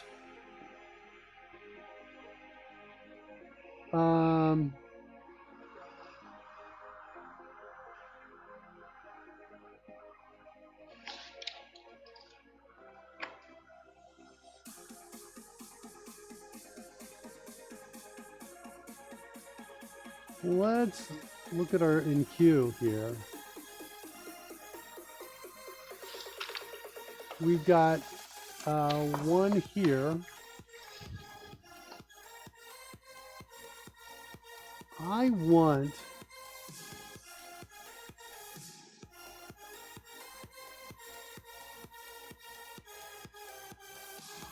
Hold on. I have a feature request coming in here. All right, kids, this is an extension to tabbed index reference. If I have a qualifier and a property or method call or some sort of qualified member selected, like I have here, action queue dot in queue. If I have that, then I want it to only look for in queue calls on the qualifier, right? The object. So I say qualifier, but it's really instance dot some sort of reference. If I have instance dot reference and I select them to here, then I only wanted that tabbed index reference to only find action queue dot in queue calls. That's what I'm talking about. Okay, makes sense. Let's mark that as a feature request.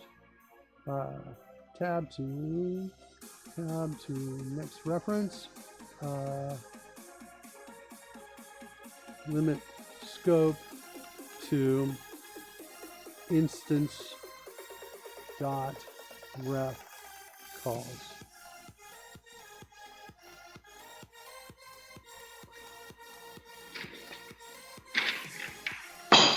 All right. Hey Mark, I'm afraid we've reached that time. I think my lift has arrived, and I'm afraid I have to disappear for the day. No worries, buddy. Thanks for saving us. We're Thursday, so Tuesday? Next Tuesday. We'll see you next Tuesday. Okay, bud. Okay, See buddy? you soon. All right. Bye. See you later, buddy. Where's my party one?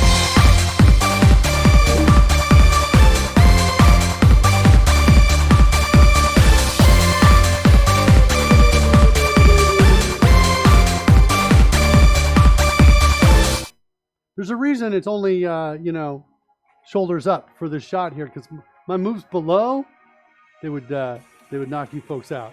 You don't want to see that. All right. Let's see. Where am I? I'm trying to see if the data coming out here is good. That's it. That's the data right there. So we've got one entry in it, 20 sides. See the whole thing. Vantage is 0, meaning normal. Sides 20, 1, modifier 0. All right. So it looks like the data is coming through. That's what it looks like. All right. So now we can start writing the code to roll that dice. And let's see if we can figure that out. We do seem to have a call twice. Let's see if we can go after that bug, actually. Why is it being called twice?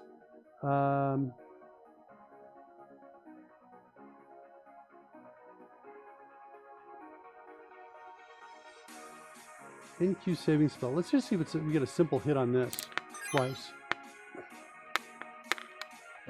See what the call stacks are in that. Okay, so let's come back over here. Do Thunderstep.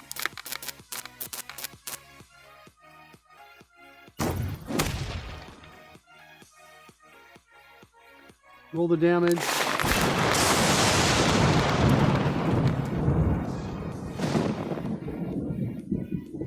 Okay, we got one call for coming from dice stopped rolling. Right there. Let's continue to roll. Run. Then we're executing it. Okay, that sends it out. Then we got a second call. Again from dice have stopped rolling.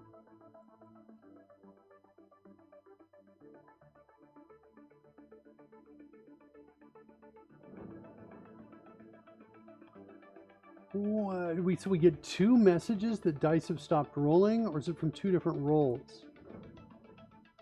Let's look at this.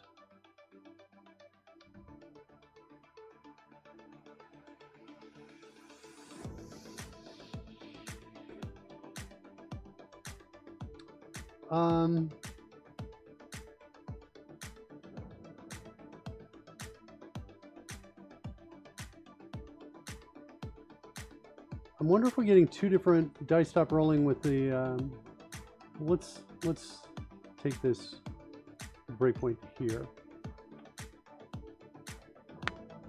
And I want to kind of get back to clear where we clear and look at it one more time. I know, wait, I think I know what the problem is. We are sending messages from 2 different overlays. That's what's happening. Okay. All right, so we don't have a bug. That's why we're also getting 2 of these dice going out as well. We don't have a bug. The problem is we've got a die roller here and one on the stream as well. So I'm going to disable the one on the stream. I'm going to turn that one off. And I'm going to go in and refresh it with it in its off state just to make sure there's nothing, no signal or connection.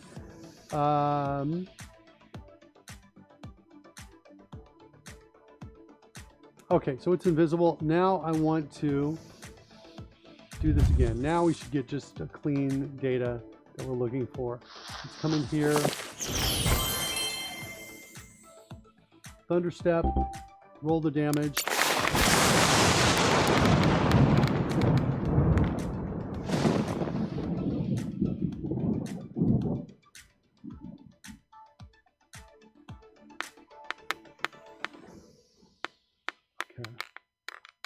Now we just get one of those, and if we scroll down in here, we should see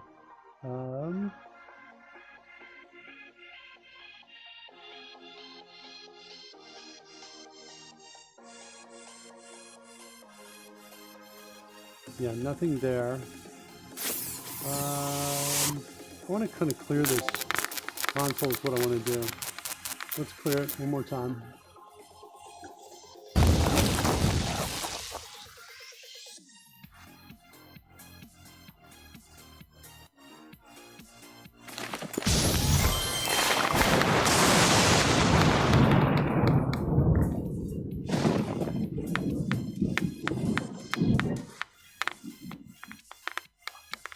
Nothing. We've got so we did get our saving throw that came in before the wild magic. That's what came in. And then afterwards we did the wild magic roll. Oh no, wait. We're getting the same thing twice. I think we need to clear it. This dice DTOs.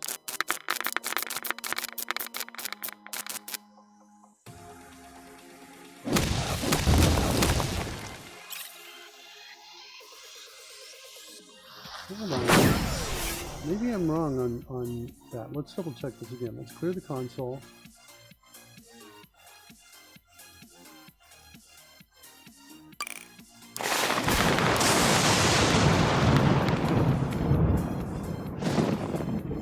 So there's nothing. Now we've got enqueued.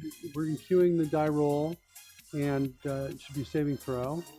Okay, there's our saving throw. We get a second one for the saving. They're still getting 2.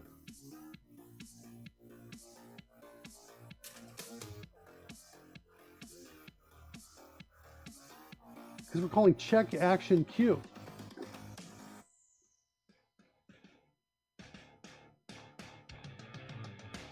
Okay.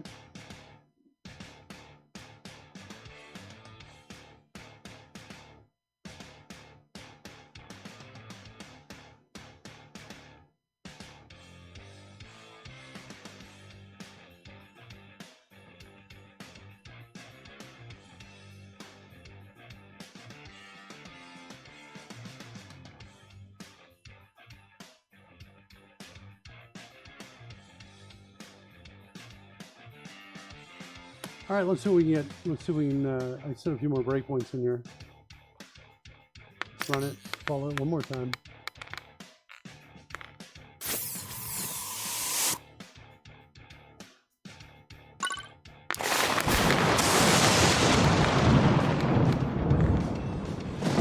All right, which one is this? This is check wild magic.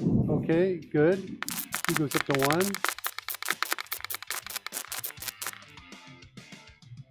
Okay.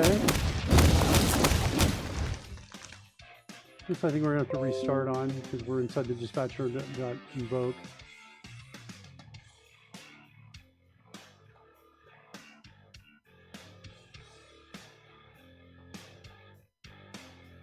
Greater than 0, sorry.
Should see a breakpoint here soon. No breakpoint. Oh, because I got to clear the dice, right? Okay. Here they come. Where's the breakpoint? There it is. Okay. So this is check wild magic. Okay, good. That's coming from the game. We're dequeuing that check wild magic. Come back over here. Now I'm not seeing it roll.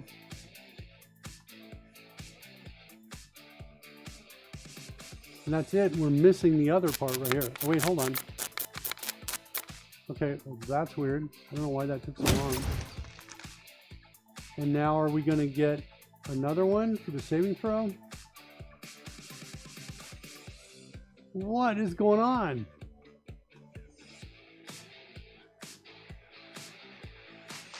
There's no saving. Oh, I know why.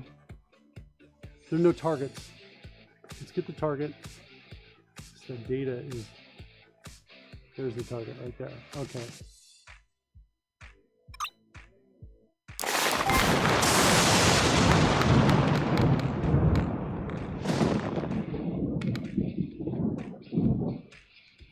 Okay, it looks like we got the spell save coming in. That's it. We should see only one of these. Hidden threshold, that's all correct. The action queue is empty, and that'll add it to it. Now we're coming in a second time. This is not good. Here's the second one.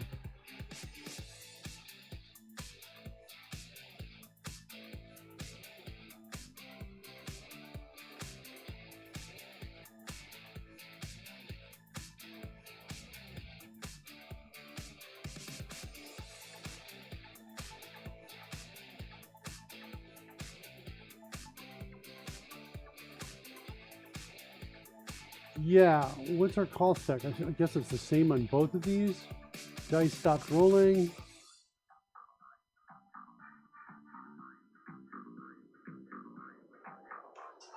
I think I want to get in here. What's going on with dice stop rolling?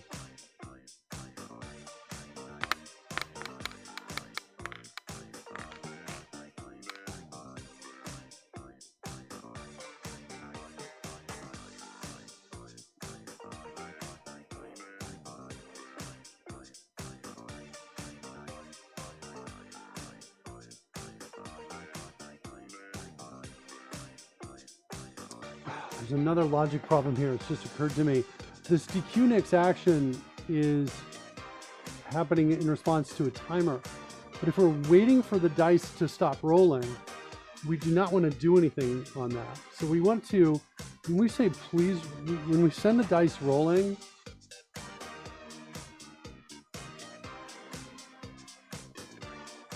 I think we want to set a field here.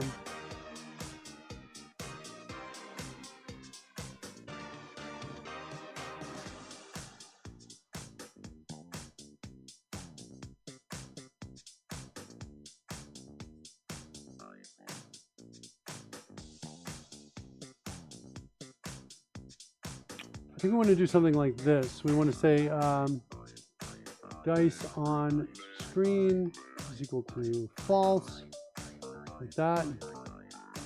And let's declare this Boolean here. We have dice on screen. And then when we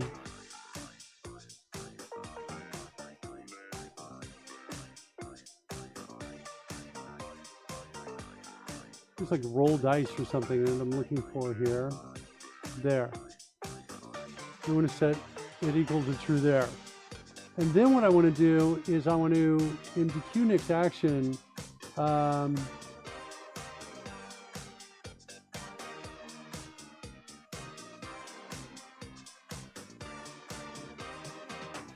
let's do also a,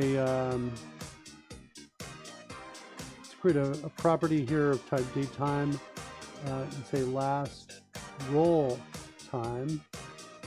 And let's also create a property of type, a read-only property of type time span that's going to be called time time since last roll. Maybe seconds since last roll. And this is going to return DTN, daytime now, minus last roll time. Like that. And then I want to come in to main window and I want to say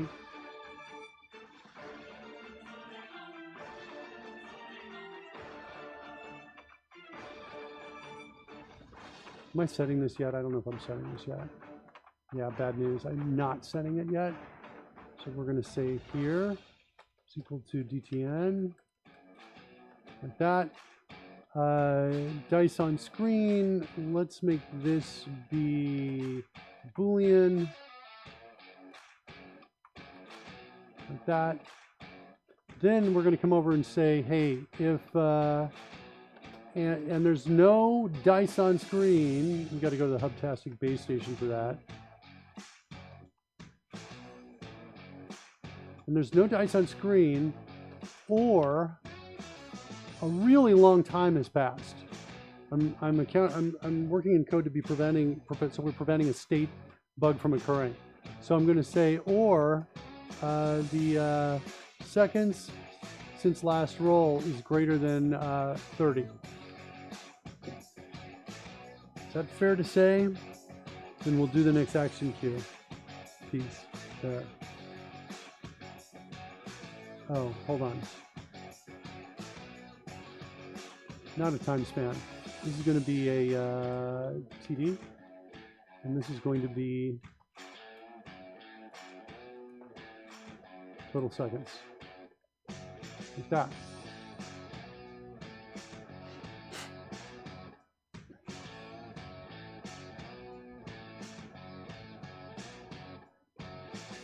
So this means we're going to automatically go through DQ the next action. Automatically. We're calling this only from one place, I think, right? No, we're calling it from two places.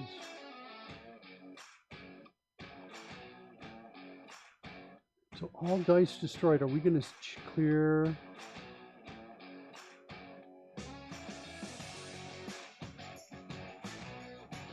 Before, I just want to make sure before triggering this, yeah, we're clearing it. That's what I was looking for. So we cleared dice on screen, all dice destroyed. So here, when we call it DQ next action, we should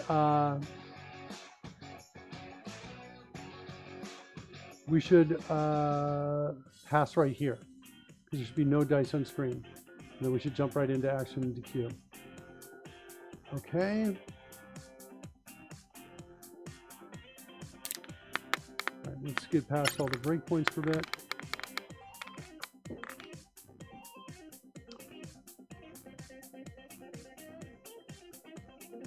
And clear the dice. And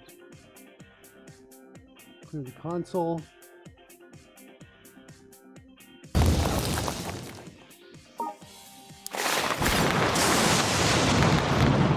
Okay. Let's check Wild Magic as we're expecting. Dice on screen is false. Seconds of last roll is 11.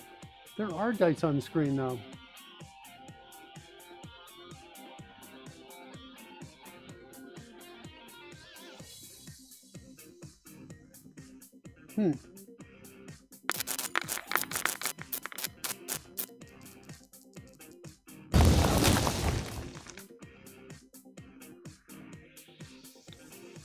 Got 2 wild magics. I should not get 2 of those.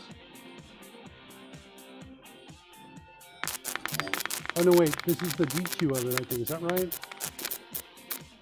All right, hold on. Let's go to breakpoint. I'm going to delete all of these that are not active right now. And then I'm going to disable all breakpoints, run it. I just want to watch it run and see what we're looking at, because I feel like we are...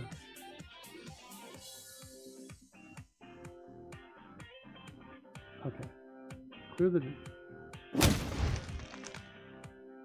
All right, I'll drag this down to another screen, and I'll tell you what I'm hitting. So again, I'm doing Thunderstep. rolling the damage.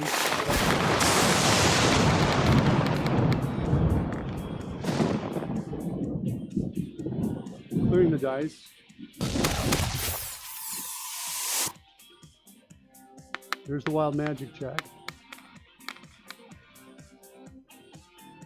So we sent this data to roll the dice down, but I'm not sure.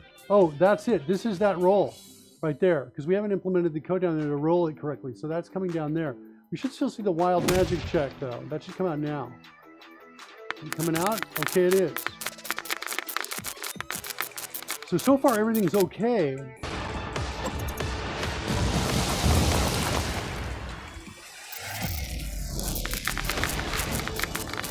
Then we got a second wild magic check.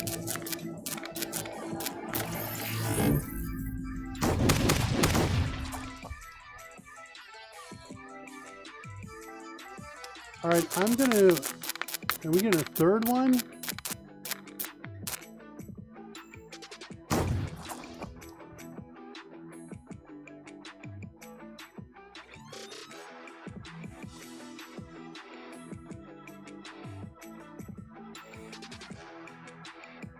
Sending a lot of messages across to multiple channels, so I'm not sure why that's happening.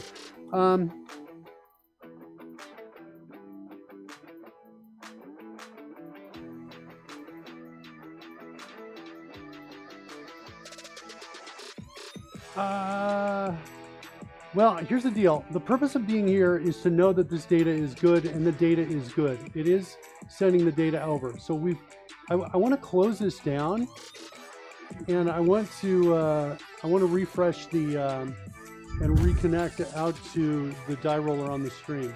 And I want to see if we're seeing the same kind of behavior. I think we probably are, but let me refresh it.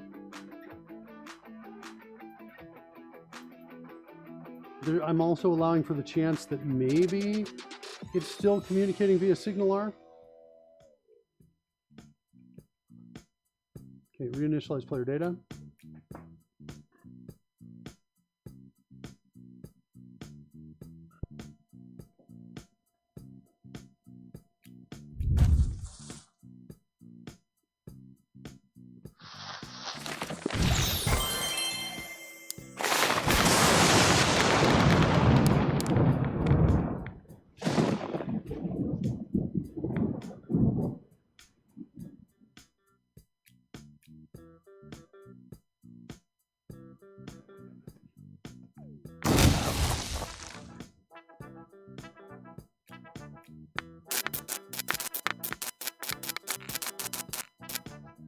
Oh, no, nobody targeted that time.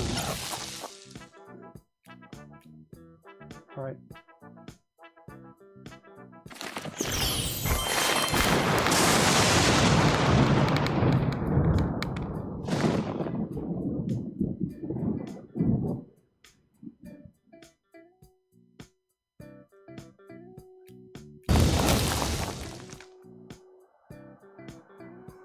There's the saving throw, I think. So one saving throw comes out. Clear it.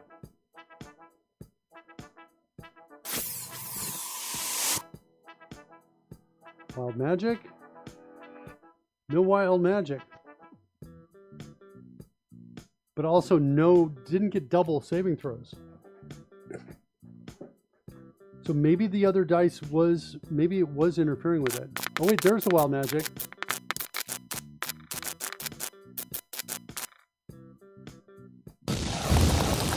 And now are we done?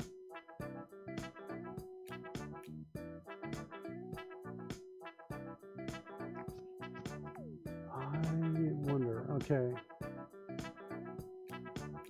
All right, so that looks like that was kind of correct with just a delay on the saving throw. But that could have been because it thought dice were out there on screen. Maybe we have a failed event coming back when the dice are destroyed. Okay, let's get the saving throw. We're going to write the code down here for the saving throw when we get down in this space inside TypeScript. So instead of C-Films, you're doing great. I don't know, I'm struggling right now, C-Films. I'm like seeing some weird stuff, and I'm trying to figure out what's going on. I'm like getting hit by the code. Sometimes it happens. The code hits me instead of me hitting back. So now we got the DTOs here. So I think I want to say, look, at some point down here, we're adding dice. Can't find name.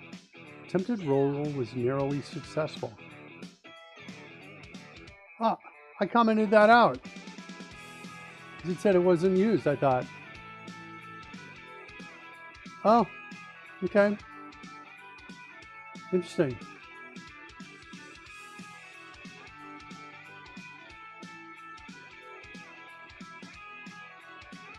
Okay, let's go to please roll dice.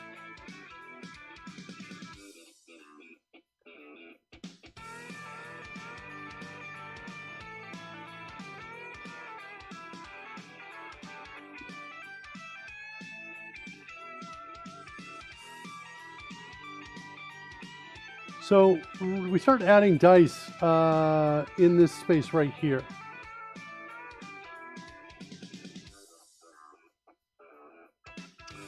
And I kind of feel like I want to get out of here.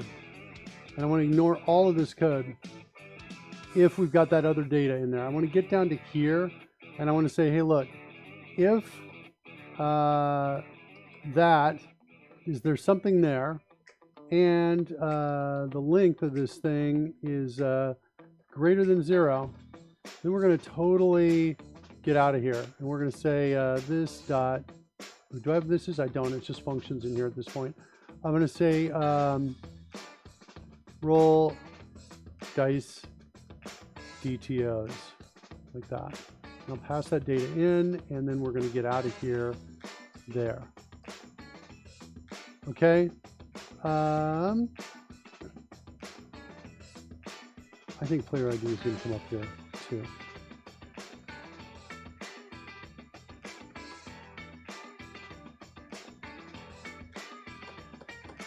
Yeah, that's what we're going to do.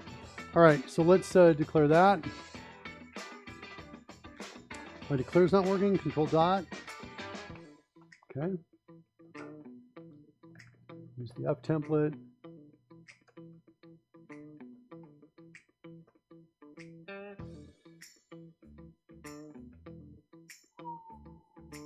Do I need the whole DTO data or not?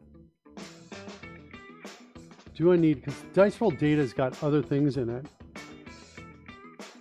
like trailing effects, all kinds of things. So yeah, I probably need that. I'm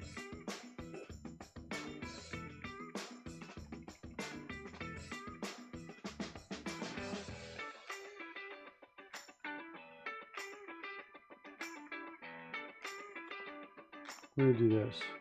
Yeah.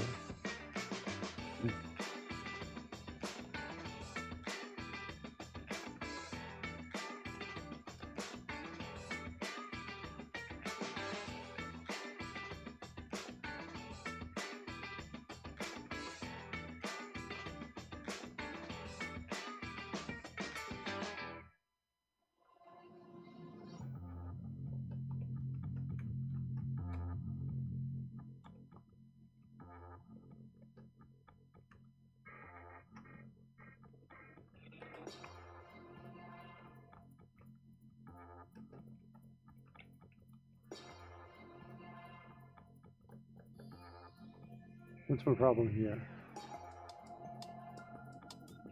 Yeah, guys, I'm writing the code. Don't tell me to change now. Okay, so now I've got my DTO, and I've got a, and I've got, let me just drop a marker here. Down here, we've got a, what do we have? We're adding dice down here. Add D20s for player.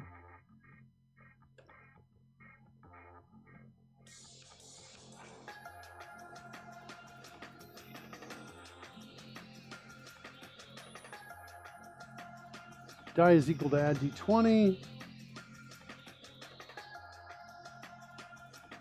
Got some things going on there. I think I'm going to take this code.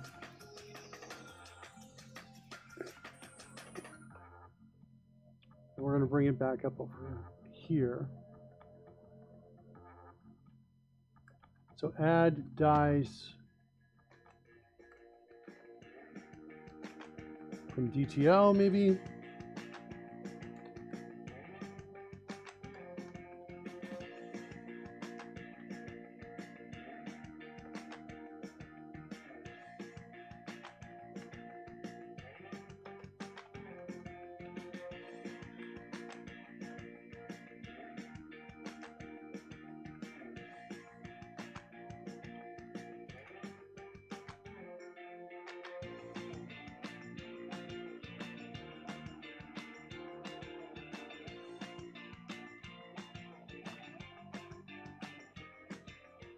Okay. Dice DTO. So add D20. Well,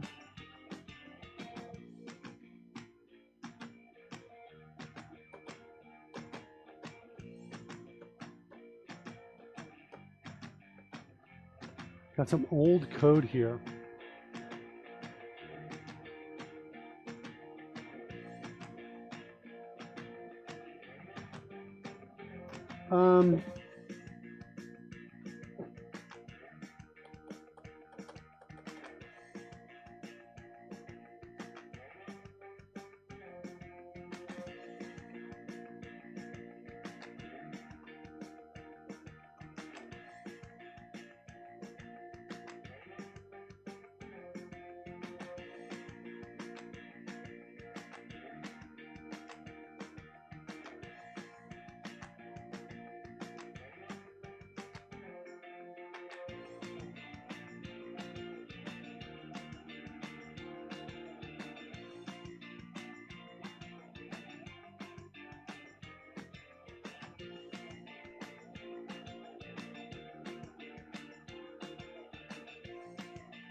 So we're really looking for something like this. I think we can call something like that.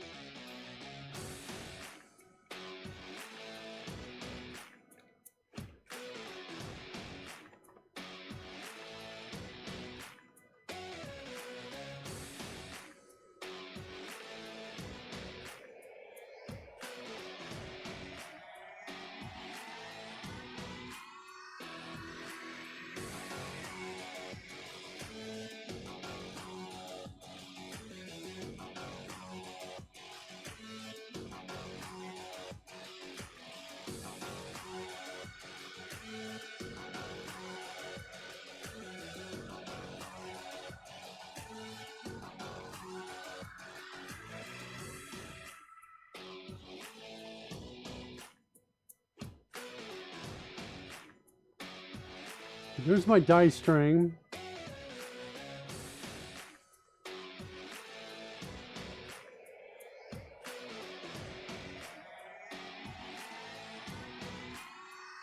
Just looking for a D in there to split the sides and the count.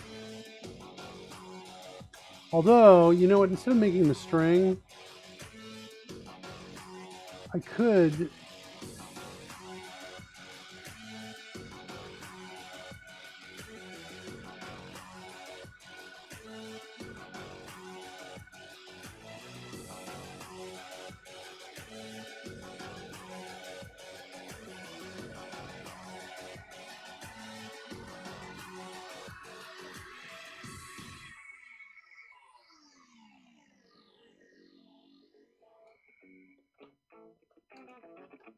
refactor this and then extract the method like this.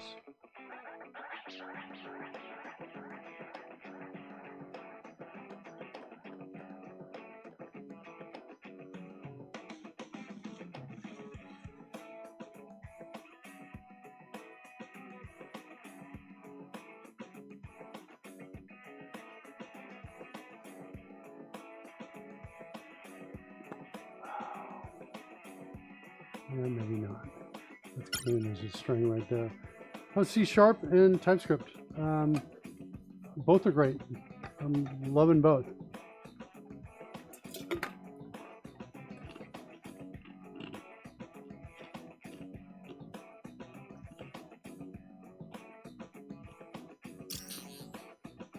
Yeah, I'm using SignalR to communicate. They do work well together. I'm using SignalR to communicate between one and the other, so that part's not the problem right now. The problem I have is just refactoring some old code. This is a string that's coming in here that we're looking for this. Part of the reason it's important is because sometimes we also have these values here.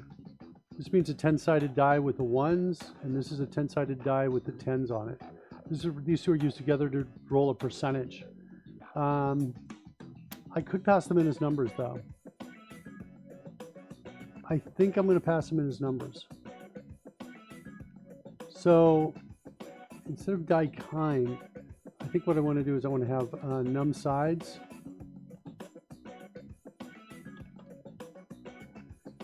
And that's equal to, I think I'll just put a plus here in front of die kind.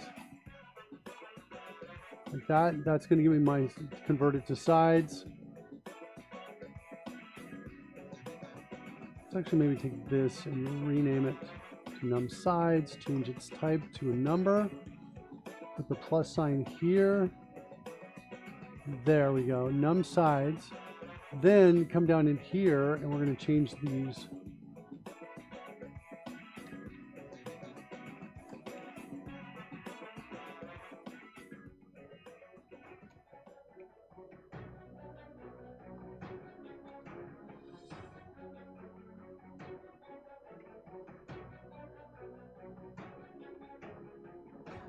All right, those are our Ds, our D20s.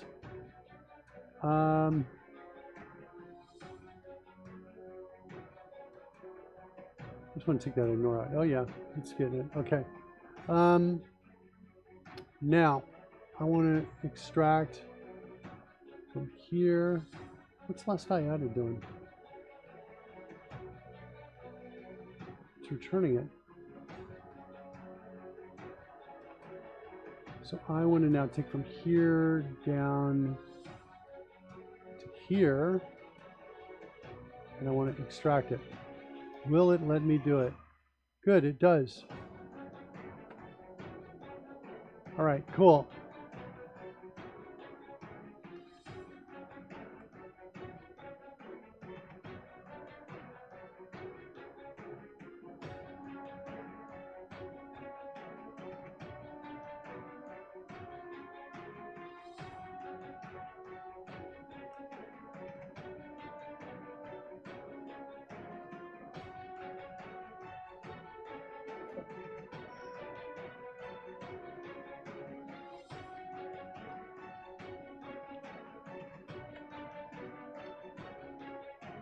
A lot more parameters than I was expecting. Okay, because we're just passing those in, okay, from above here.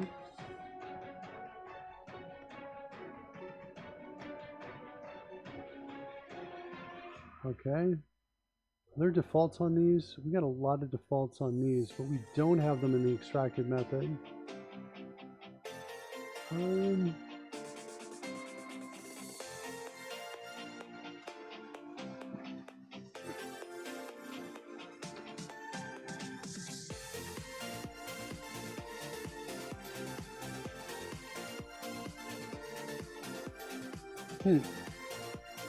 I think I want to change. And I don't have reorder parameters here, do I? I do not.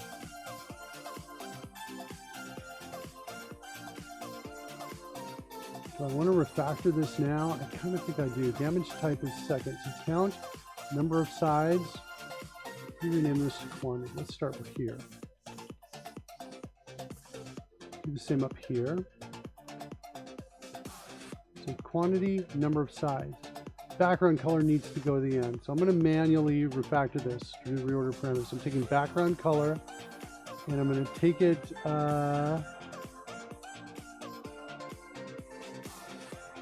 Actually, I should reflect this order right here.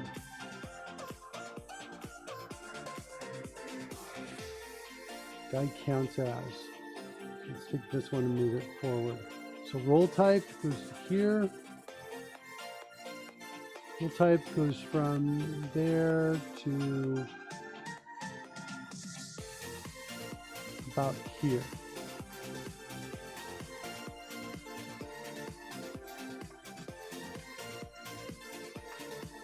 Okay. Background color is next. Text color is next. Die string is next. The die sheet string should be first. Let's do this here. Do I even need die string anymore?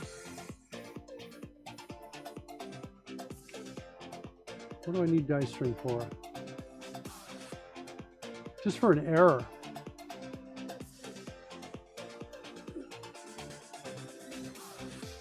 Let's not pass it in at all.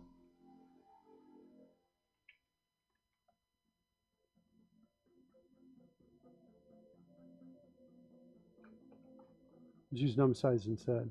Here.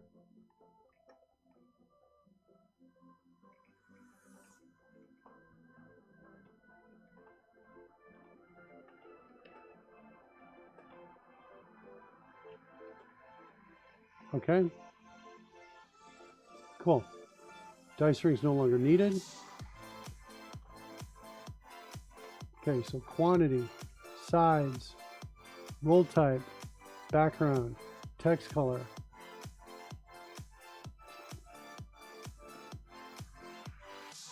Die type should be the last parameter we pass in.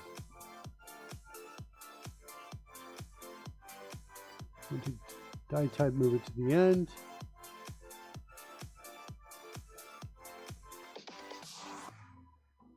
Initialize it to an empty string. Okay, text color, throw power, exposition modifier, damage type should be the second one. After here, right there, damage type goes before role type.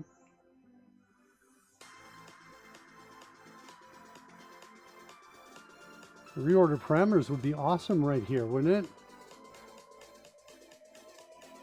Quantity, num size, damage type.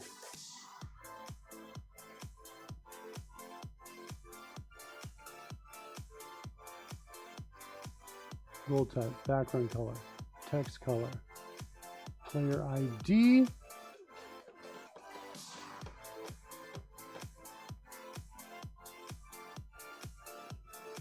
Throw power, exposition modifier, is magic, and die type.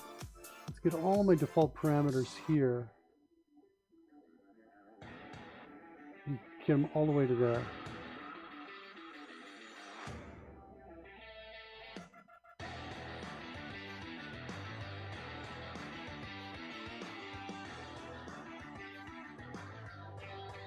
Okay. So now I've got my create die that I've refactored out.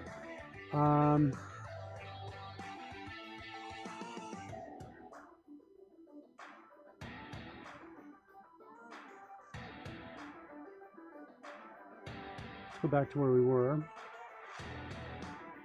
Okay, what's happening here?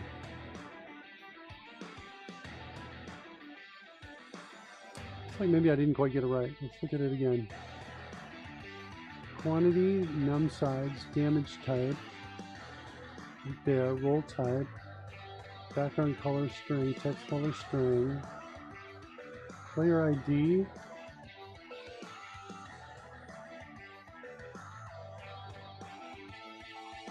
oh, I see. Player ID is in the wrong position, isn't it?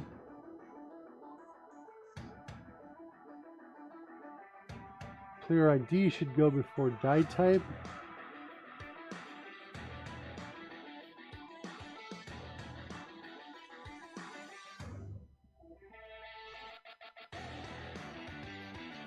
Is that the fix? What programming coding language do you write the most in, and why? Probably C# lately. Well, there's a level of familiarity, right, with anything.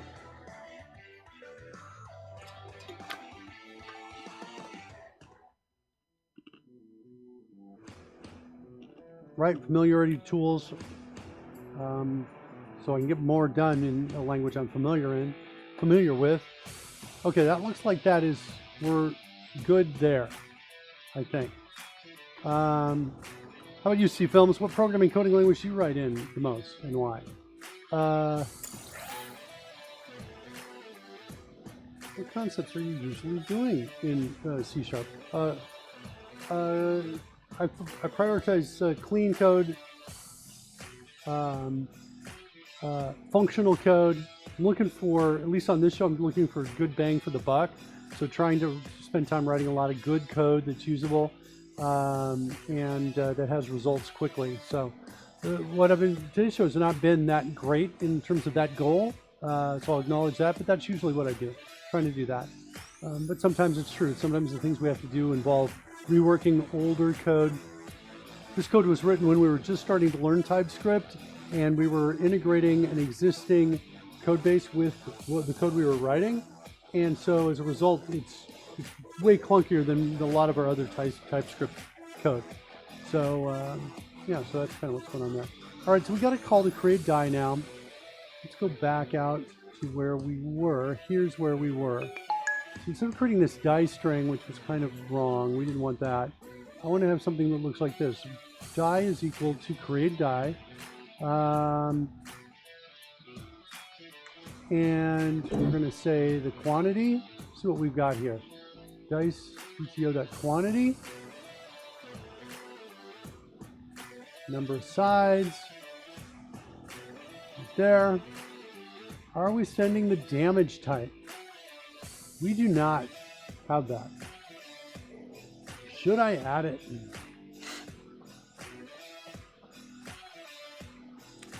I kind of feel like I should. Let's do it. So we're going to say dice DTO.damage type.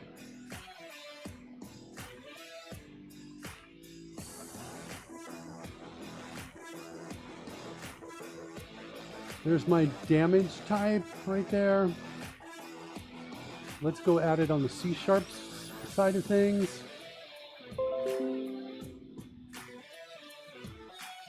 There's the file.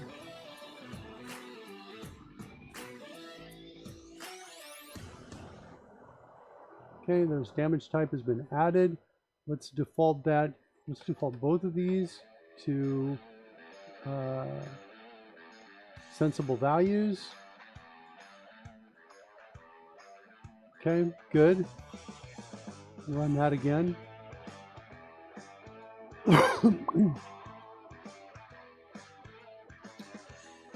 writing a lot of PHP. I use it to pull information from my database to my website. Doing a lot of CSS because I'm working on redesigning my website.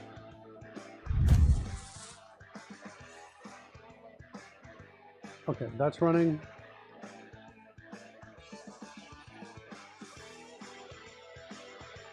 There's my dice DTO. Okay, got damage type going out. The die counts as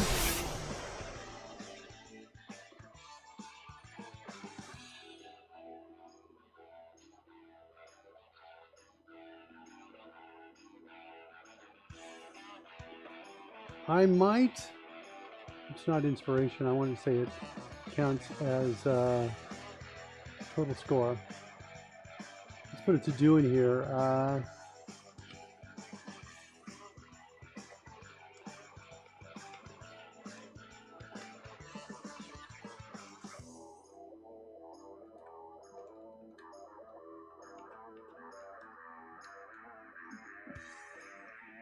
Background color.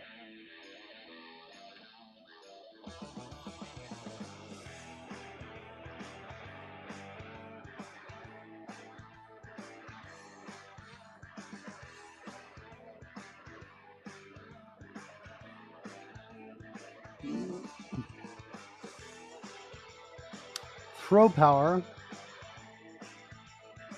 So we're creating throw power from other locations.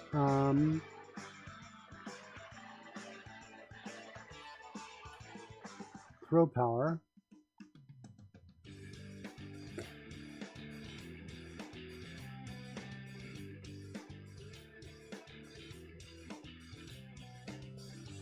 All right, can we extract this to its own method?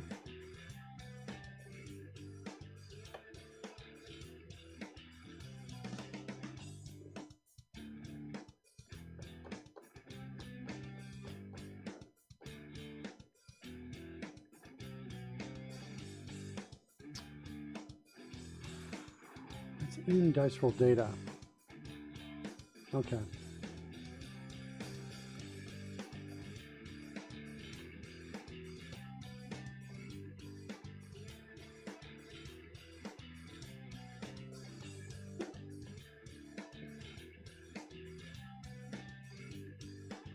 Hold on, no. Wait. That's the add-on dice. Hold on. No. That's not what I want to do.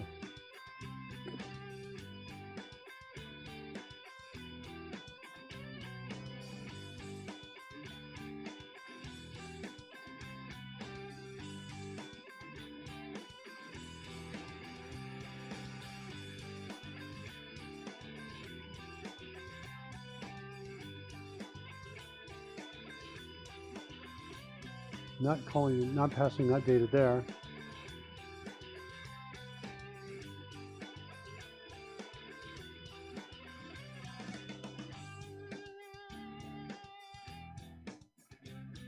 Let's look for this instead. Let's just search for throw power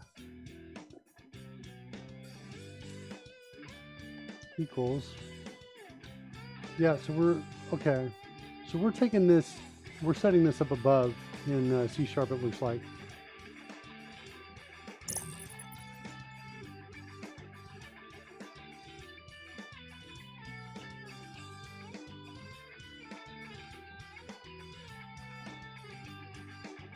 Okay, so for throw power, we're going to take it from the dice CTO. Grab that.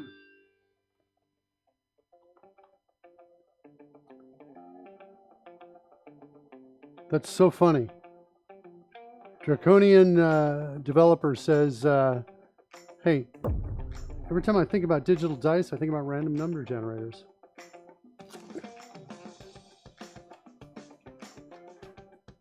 Yeah, I do too.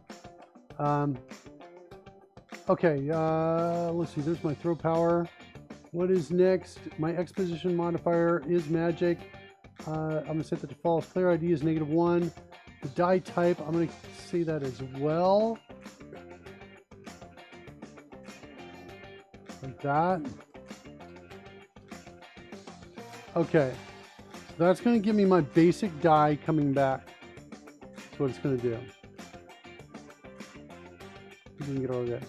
Now, if it's a D20, are we going to say that it's a D20? Is that going to happen automatically? What's my squiggly underline here? Yeah, let's do that.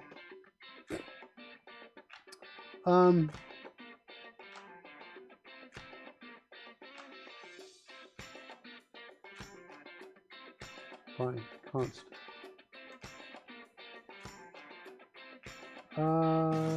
Are we a D20? Only if size is 20-sided. I guess I will. I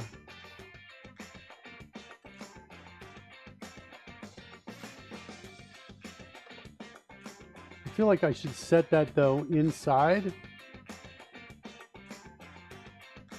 Let's do that in create die. Right here.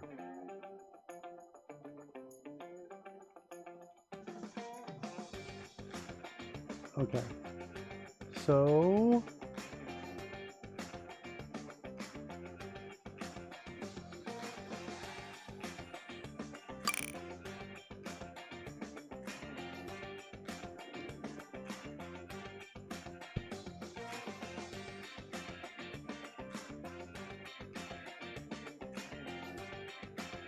okay.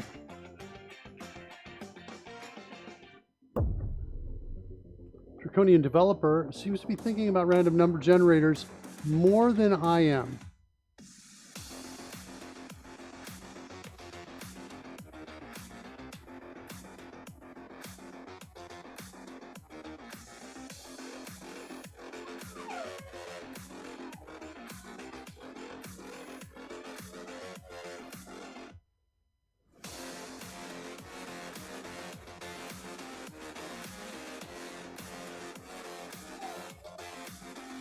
I have a dog that wants to get in or out. I got a dog that wants to move. Good. So I'll be right back. Give me a second. Go get that dog out of here. Give you something cool to look at.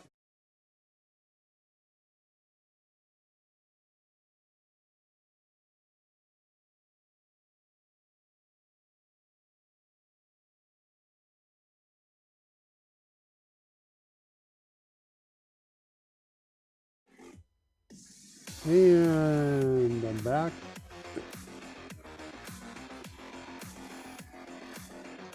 Looking at Simon's spec, since it's cryptographically secure random number generator, it's about as lightweight. Yeah, that's super cool. Nice article.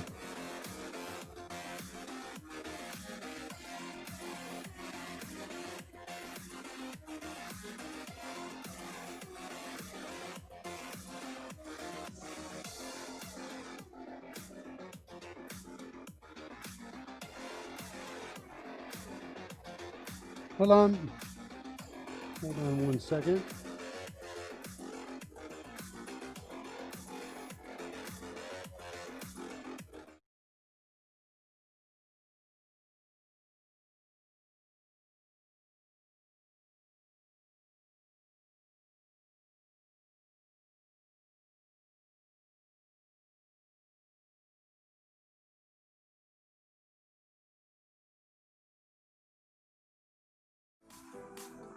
There we go. Yeah, that's super cool.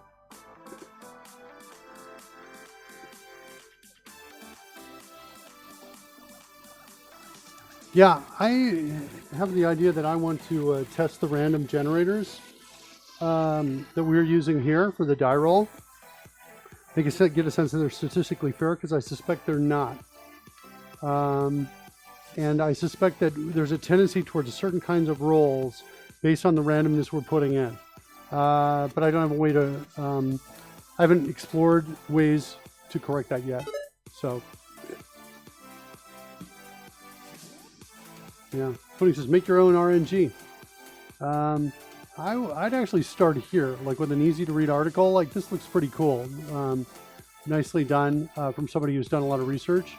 And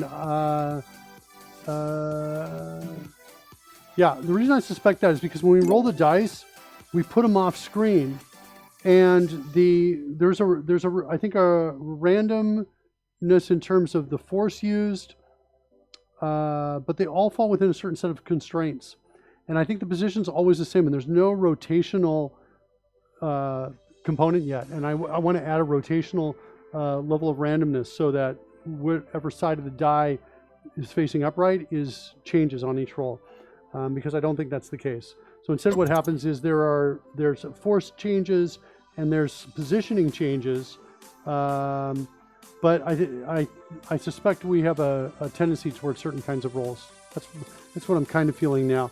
The problem is it's random enough that it's hard to see proof of that without like rolling thousands and thousands of rolls and seeing what the results are. So I kind of feel like I want to write something that rolls the die thousands and thousands of times and see if there are trends inside of there. Wait, what's a bad idea if you're using it for security purposes? Using cryptographically secure random numbers? Oh, you mean writing your own is a bad idea. Yes, I agree with you. If that's what you mean, Coding Gorilla, I think that must be, yeah. I would totally agree with that. Yeah, stay away from that.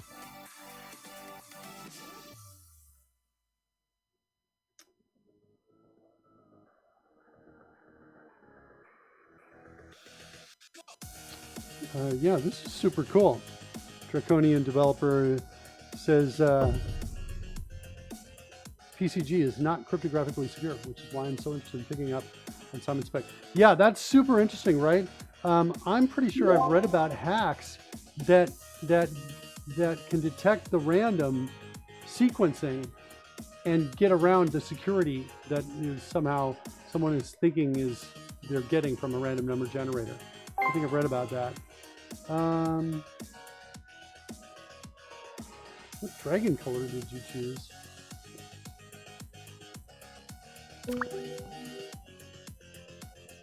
The main downside for PCG that keeps it from being cryptographically secure is its relatively low state value, which is an unsigned 64-bit integer. Yeah,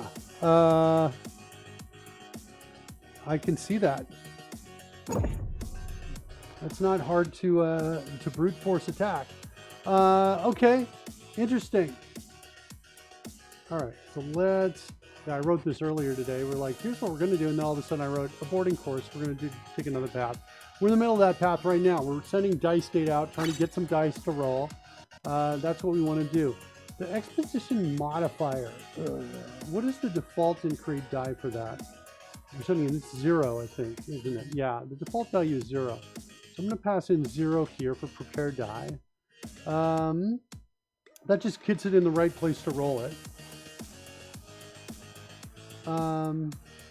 Say it counts as the total score. Oh wait, didn't we already set that in here?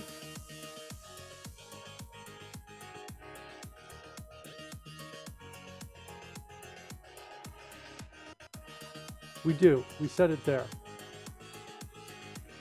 So we don't need that. Player ID, we don't need that either. We're not going to set that here. But we do have the player name. That's showing up down here. And for that, we're going to say we're going to grab the dice DTO. We're sending this down. DTO dot label. What's going on with die.player name? Let me see where that's used. Because I want to be able to add a label to this thing.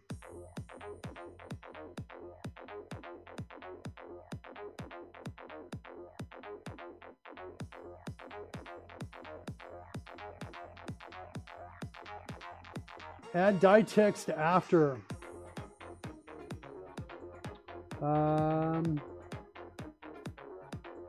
So this I think is after the roll. I think I can go with that as a side effect. I like that for the player name actually. So that should give me that person's name at the end when that comes up.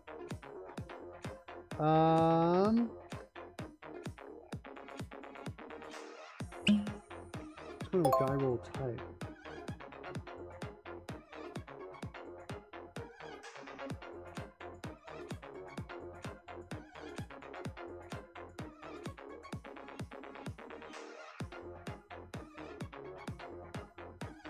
Yeah, this is concerning to me. This is this kind of, not a great solution I added a while back where I've got one variable kind of functioning as a dual purpose, which seemed okay at the time, but it's totally inflexible and brittle.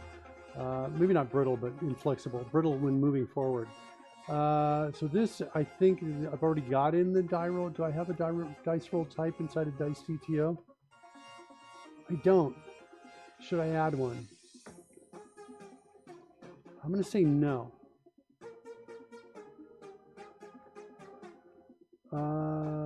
What do I got?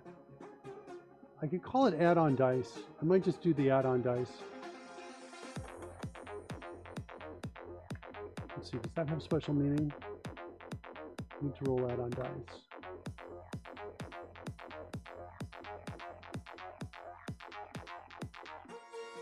I'm going to say none.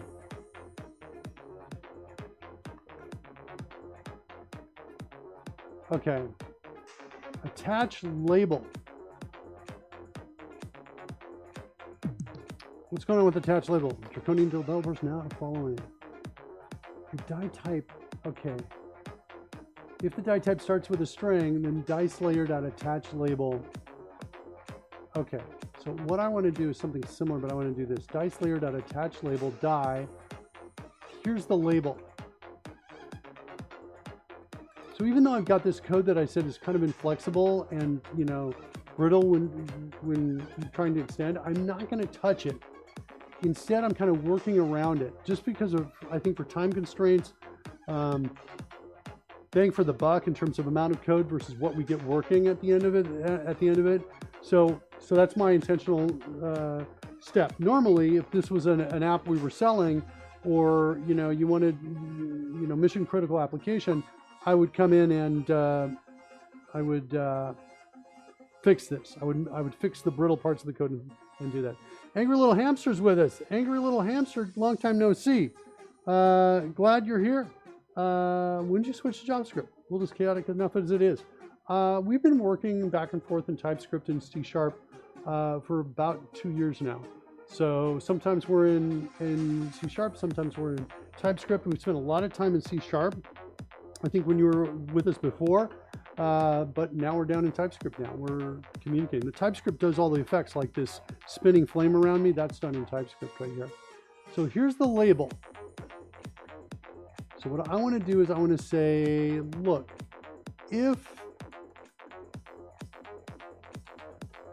the label is, the label exists, then we're going to attach the label.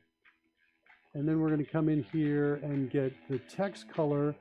That's going to be the background. We're going to invert what we're doing with the, and the text color is going to be, wait, am I doing this right? I'm not actually inverting right now. But I think I might want to, maybe. We'll keep it like this. So this will be the same color as the die. So we're going to attach the label for now in the die colors. Get rid of this. Get rid of that. There's no player ID on it.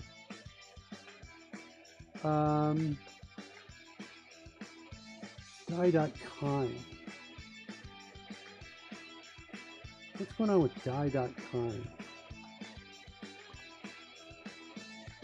Oh, whether it's advantage or disadvantage. Okay.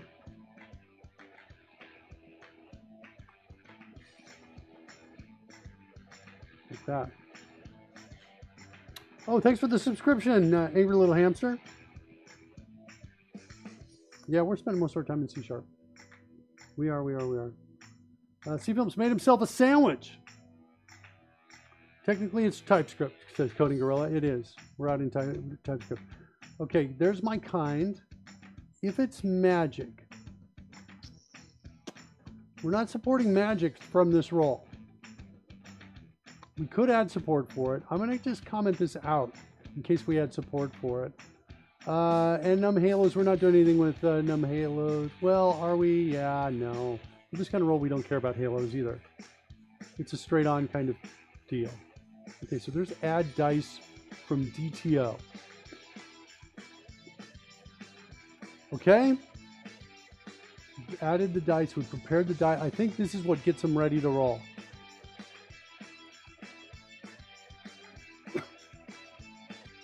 All right, let's go look at anything else happen after we add the dice.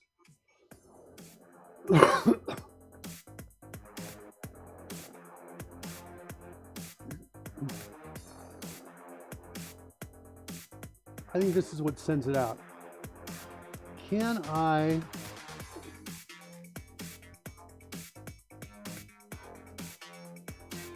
take this?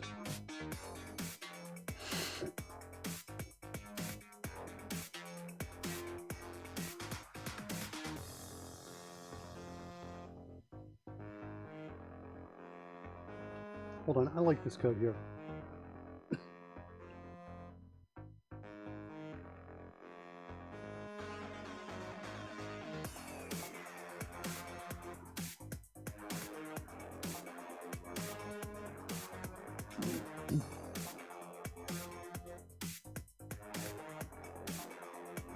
Right here.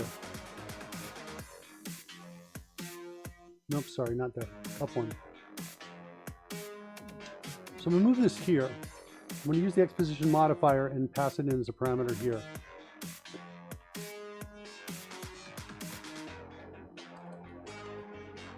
There's that.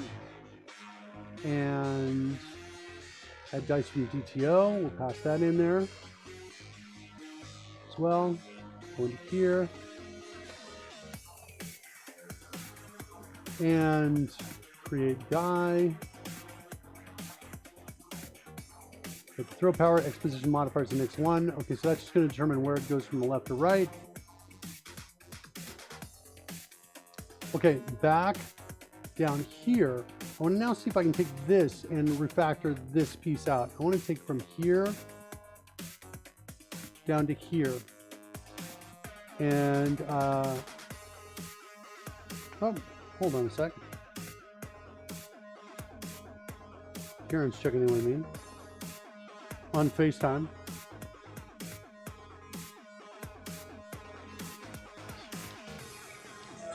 Hey, baby. I'm live on the show. How are you doing? No worries. How you doing? You good? All right. I'll call you. Call me back in about an hour. Okay? Or, all right. I love you. How are you doing? Are you okay? Yeah. Okay.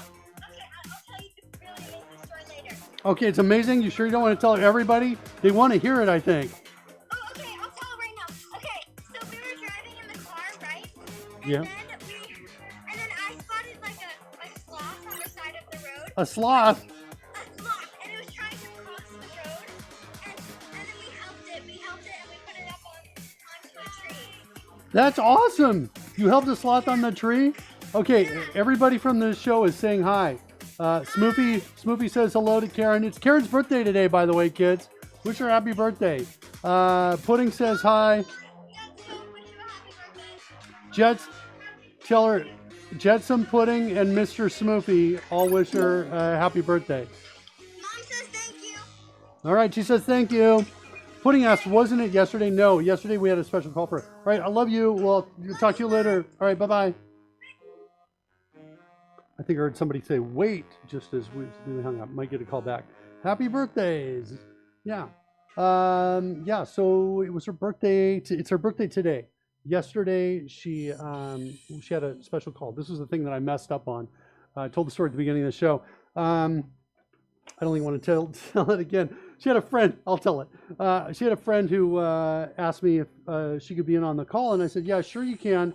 But I thought the friend was a different friend with the same name, and so I failed to get her friend in on the call. That's the essence of that. Do I have something special planned? Channeling Rory. Not really. I have. She actually chose to be away on this day with the kids. She's taking them on a kind of an extended vacation. Originally, we were planning to do kind of a more of a weekend thing, but she wanted more days, and I was like, I wasn't. There was a number of things I wasn't feeling comfortable with, so we said, okay, let's split, and we'll redo something later. So I'm going to have a separate kind of birthday anniversary vacation trip with Karen later on, and I've already showered her with gifts between now and the past, so that's already happened. All right, so yeah, Jetsam, even though I just responded to what you said, I just went and read it again, and I'm like trying to rationalize myself out of the guilt on this one. I'm rationalizing it. Okay. Let's see here. Multiplayer summary. What are we doing here? What are we looking for? Die player name. That was from before, I think. Oh, it was I was doing the extract method is what I'm trying to do. Extract function. I want to go from here to here and extract that. Nice. Extract a function. And I liked how that worked out.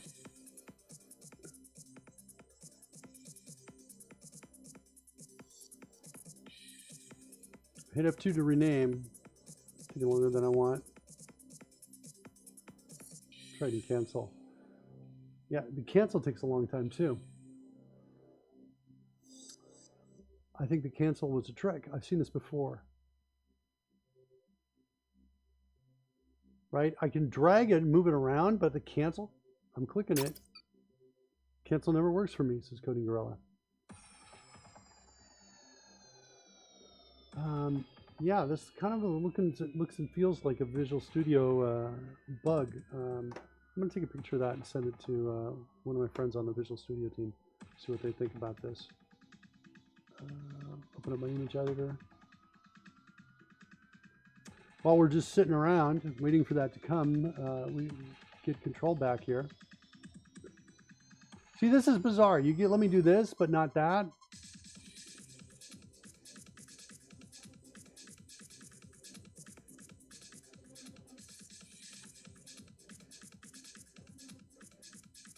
Okay, now I can rename it, looks like. So I'm going to call this prepare legacy role. This, I'm going to change this to prepare a DTO role. Dice DTO role, like that. And so this is the new. I'm not going to get out here. Instead, I'm going to come down here.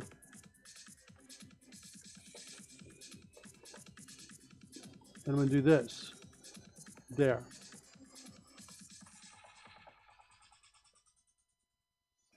Come on, what's wrong here? Oh. Well, I did extract method. You were the one who put it after.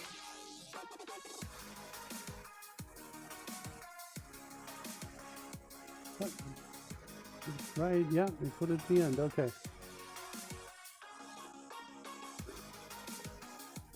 Okay. Yeah, the ordering thing is bizarre. Why does it matter? It must be a performance issue, I guess. I don't know. All right, so now we've got please roll dice, and we have this code right here, which is basically deciding which one we're going, if we're going to the legacy preparation or the existing one. Then we come in here called prepare values, and I think that releases the die. I think it does. Let's see what happens, see how much trouble we've gotten ourselves into. Let's refresh it on the stream.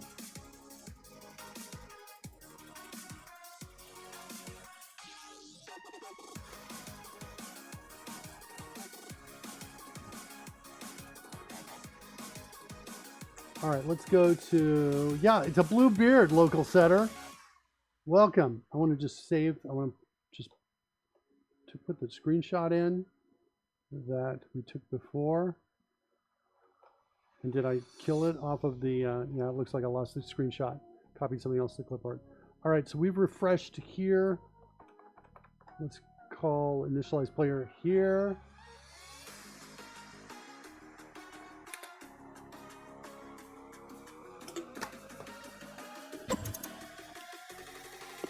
Local setter, you saying mean things to me, buddy. I'll never recover. Blue beard and purple mustache. That's how I roll, man. I'll never recover. Local setter came in to be mean to me. I'm so sad, local setter. You got your way, though. You did your thing. Okay, let's go ahead and throw out a thunder step. And roll it. I have no idea if this is going to work. So we'll see what happens here. Yeah, literally how I roll here. Let's clear it. We should see another roll come out. Nothing. Oh, don't forget, I need to retarget. I need to retarget because I think, pretty sure I need to do that. Yeah, I didn't have any targets on there. Also, though, we didn't get the wild magic roll. That feels like that should have gone. So, try again. So that's the legacy call right there that's rolling those dice.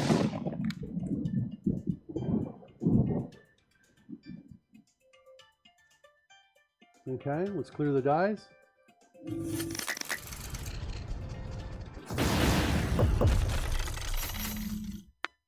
What's this? Oh, that's black on black with Cashier's saving throw roll. All right, not bad. And it says none saving throw, so we kind of have to fix that. But that's actually really cool. Let's go into C# and set these colors up here. Give them some default values. I think I'm going to close this down, and we're going to say our back color is equal to,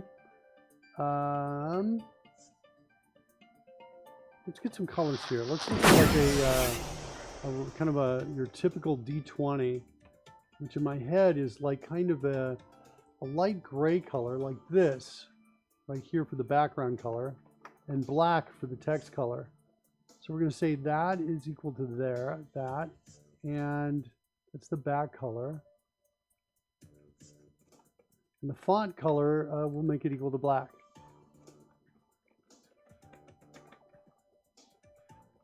Okay, let's run it.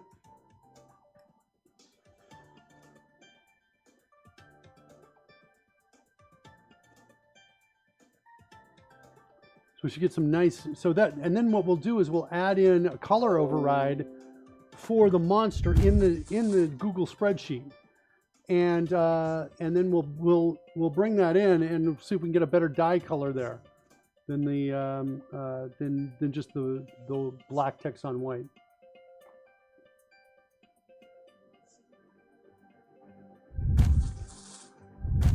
Okay, let's do tidal wave.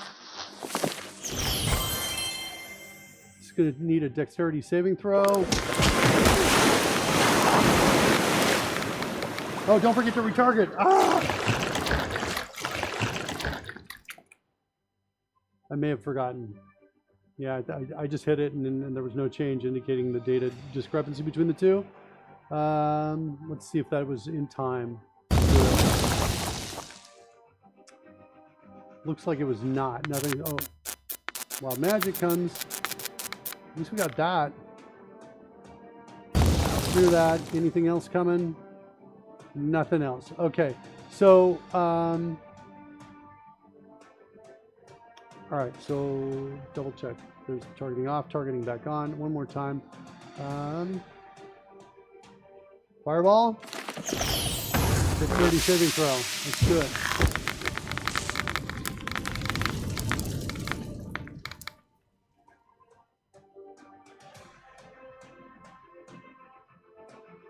Okay, clear the dice.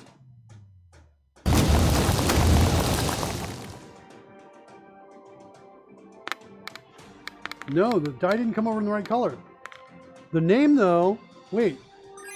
The name was a different color, too. That was kind of weird. It was red coming in, and then it changed at the end. That's the name label that's coming in that we put at the end there. The die color's not coming across, it looks like.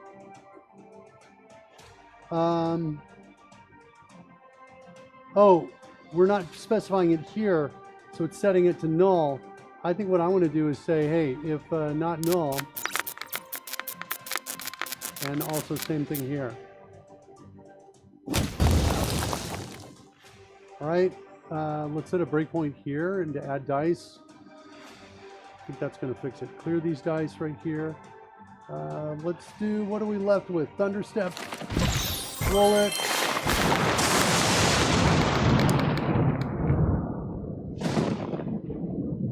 All right, here we go. Now we should get better die coming in.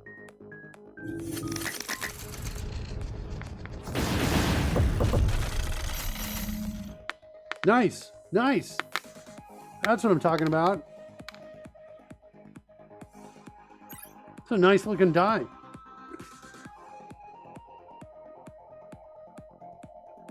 That's really, really cool.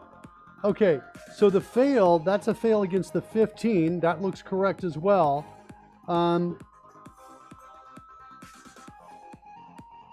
We might have multiple targets. Let's create multiple targets here. Let's show all our enemies here. We've got a prospector as well. I'm going to target the whoops, not Mr. Smoopy. Mr. Smoopy showed up last night. Miss Smoopy was a tiger. Well, no, the tiger image is not showing. That's really weird. When I went in, the saber-toothed tiger, I did this on last night's show. The same thing happened. I went here, and I just moved this a bit, and then it showed up. No? If I do this. There, it gets it there. I had to re-grab it, is what I had to do. It's like it didn't get it. Let me turn that off. And let's go back and put up 1 and 5, I think. 1 and 5. Yeah. There's Mr. Smoopy. All right. We're going to bring Mr. Smoopy back up. We're going to target 1 and 5. So with 2 targets now, I'm expecting two die to come out through the saving throw. Do tidal wave.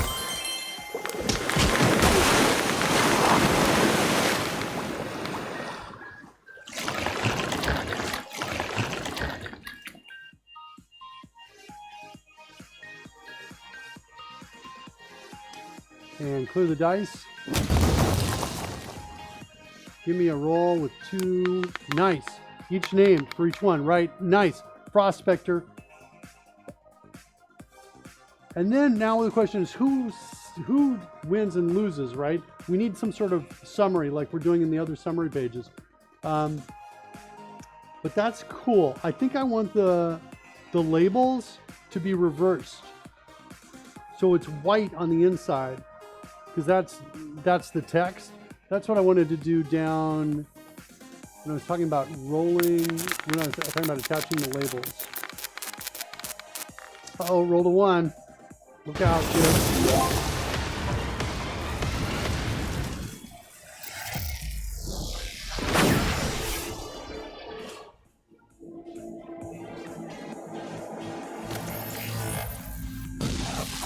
Okay, this is what I'm talking about right here. I want to swap these two. I want to put the font color first. So the text matches the die color and I'll just say it that way. What's happening is we're just reversing the two. So the text will be white with a black outline instead of the other way around. Wild Magic Lego. Yeah. I think you meant logo, maybe? I don't know. Okay. So we've got these pieces. What do I want to do? I think I might want to end the show today, and I think we'll pick this up tomorrow, because I think we're not in a not bad place. That's kind of what I think. Let's go raid.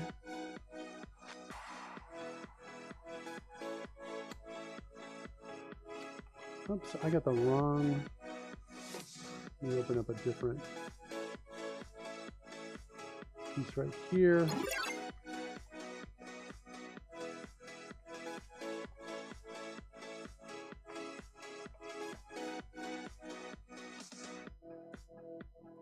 All right. Who can we raid out there? Let's go send you to C# Fritz. He's doing a marathon. Okay. I'm sending you guys over there. Thanks so much for being with me today, guys. Appreciate it. And we'll see you tomorrow.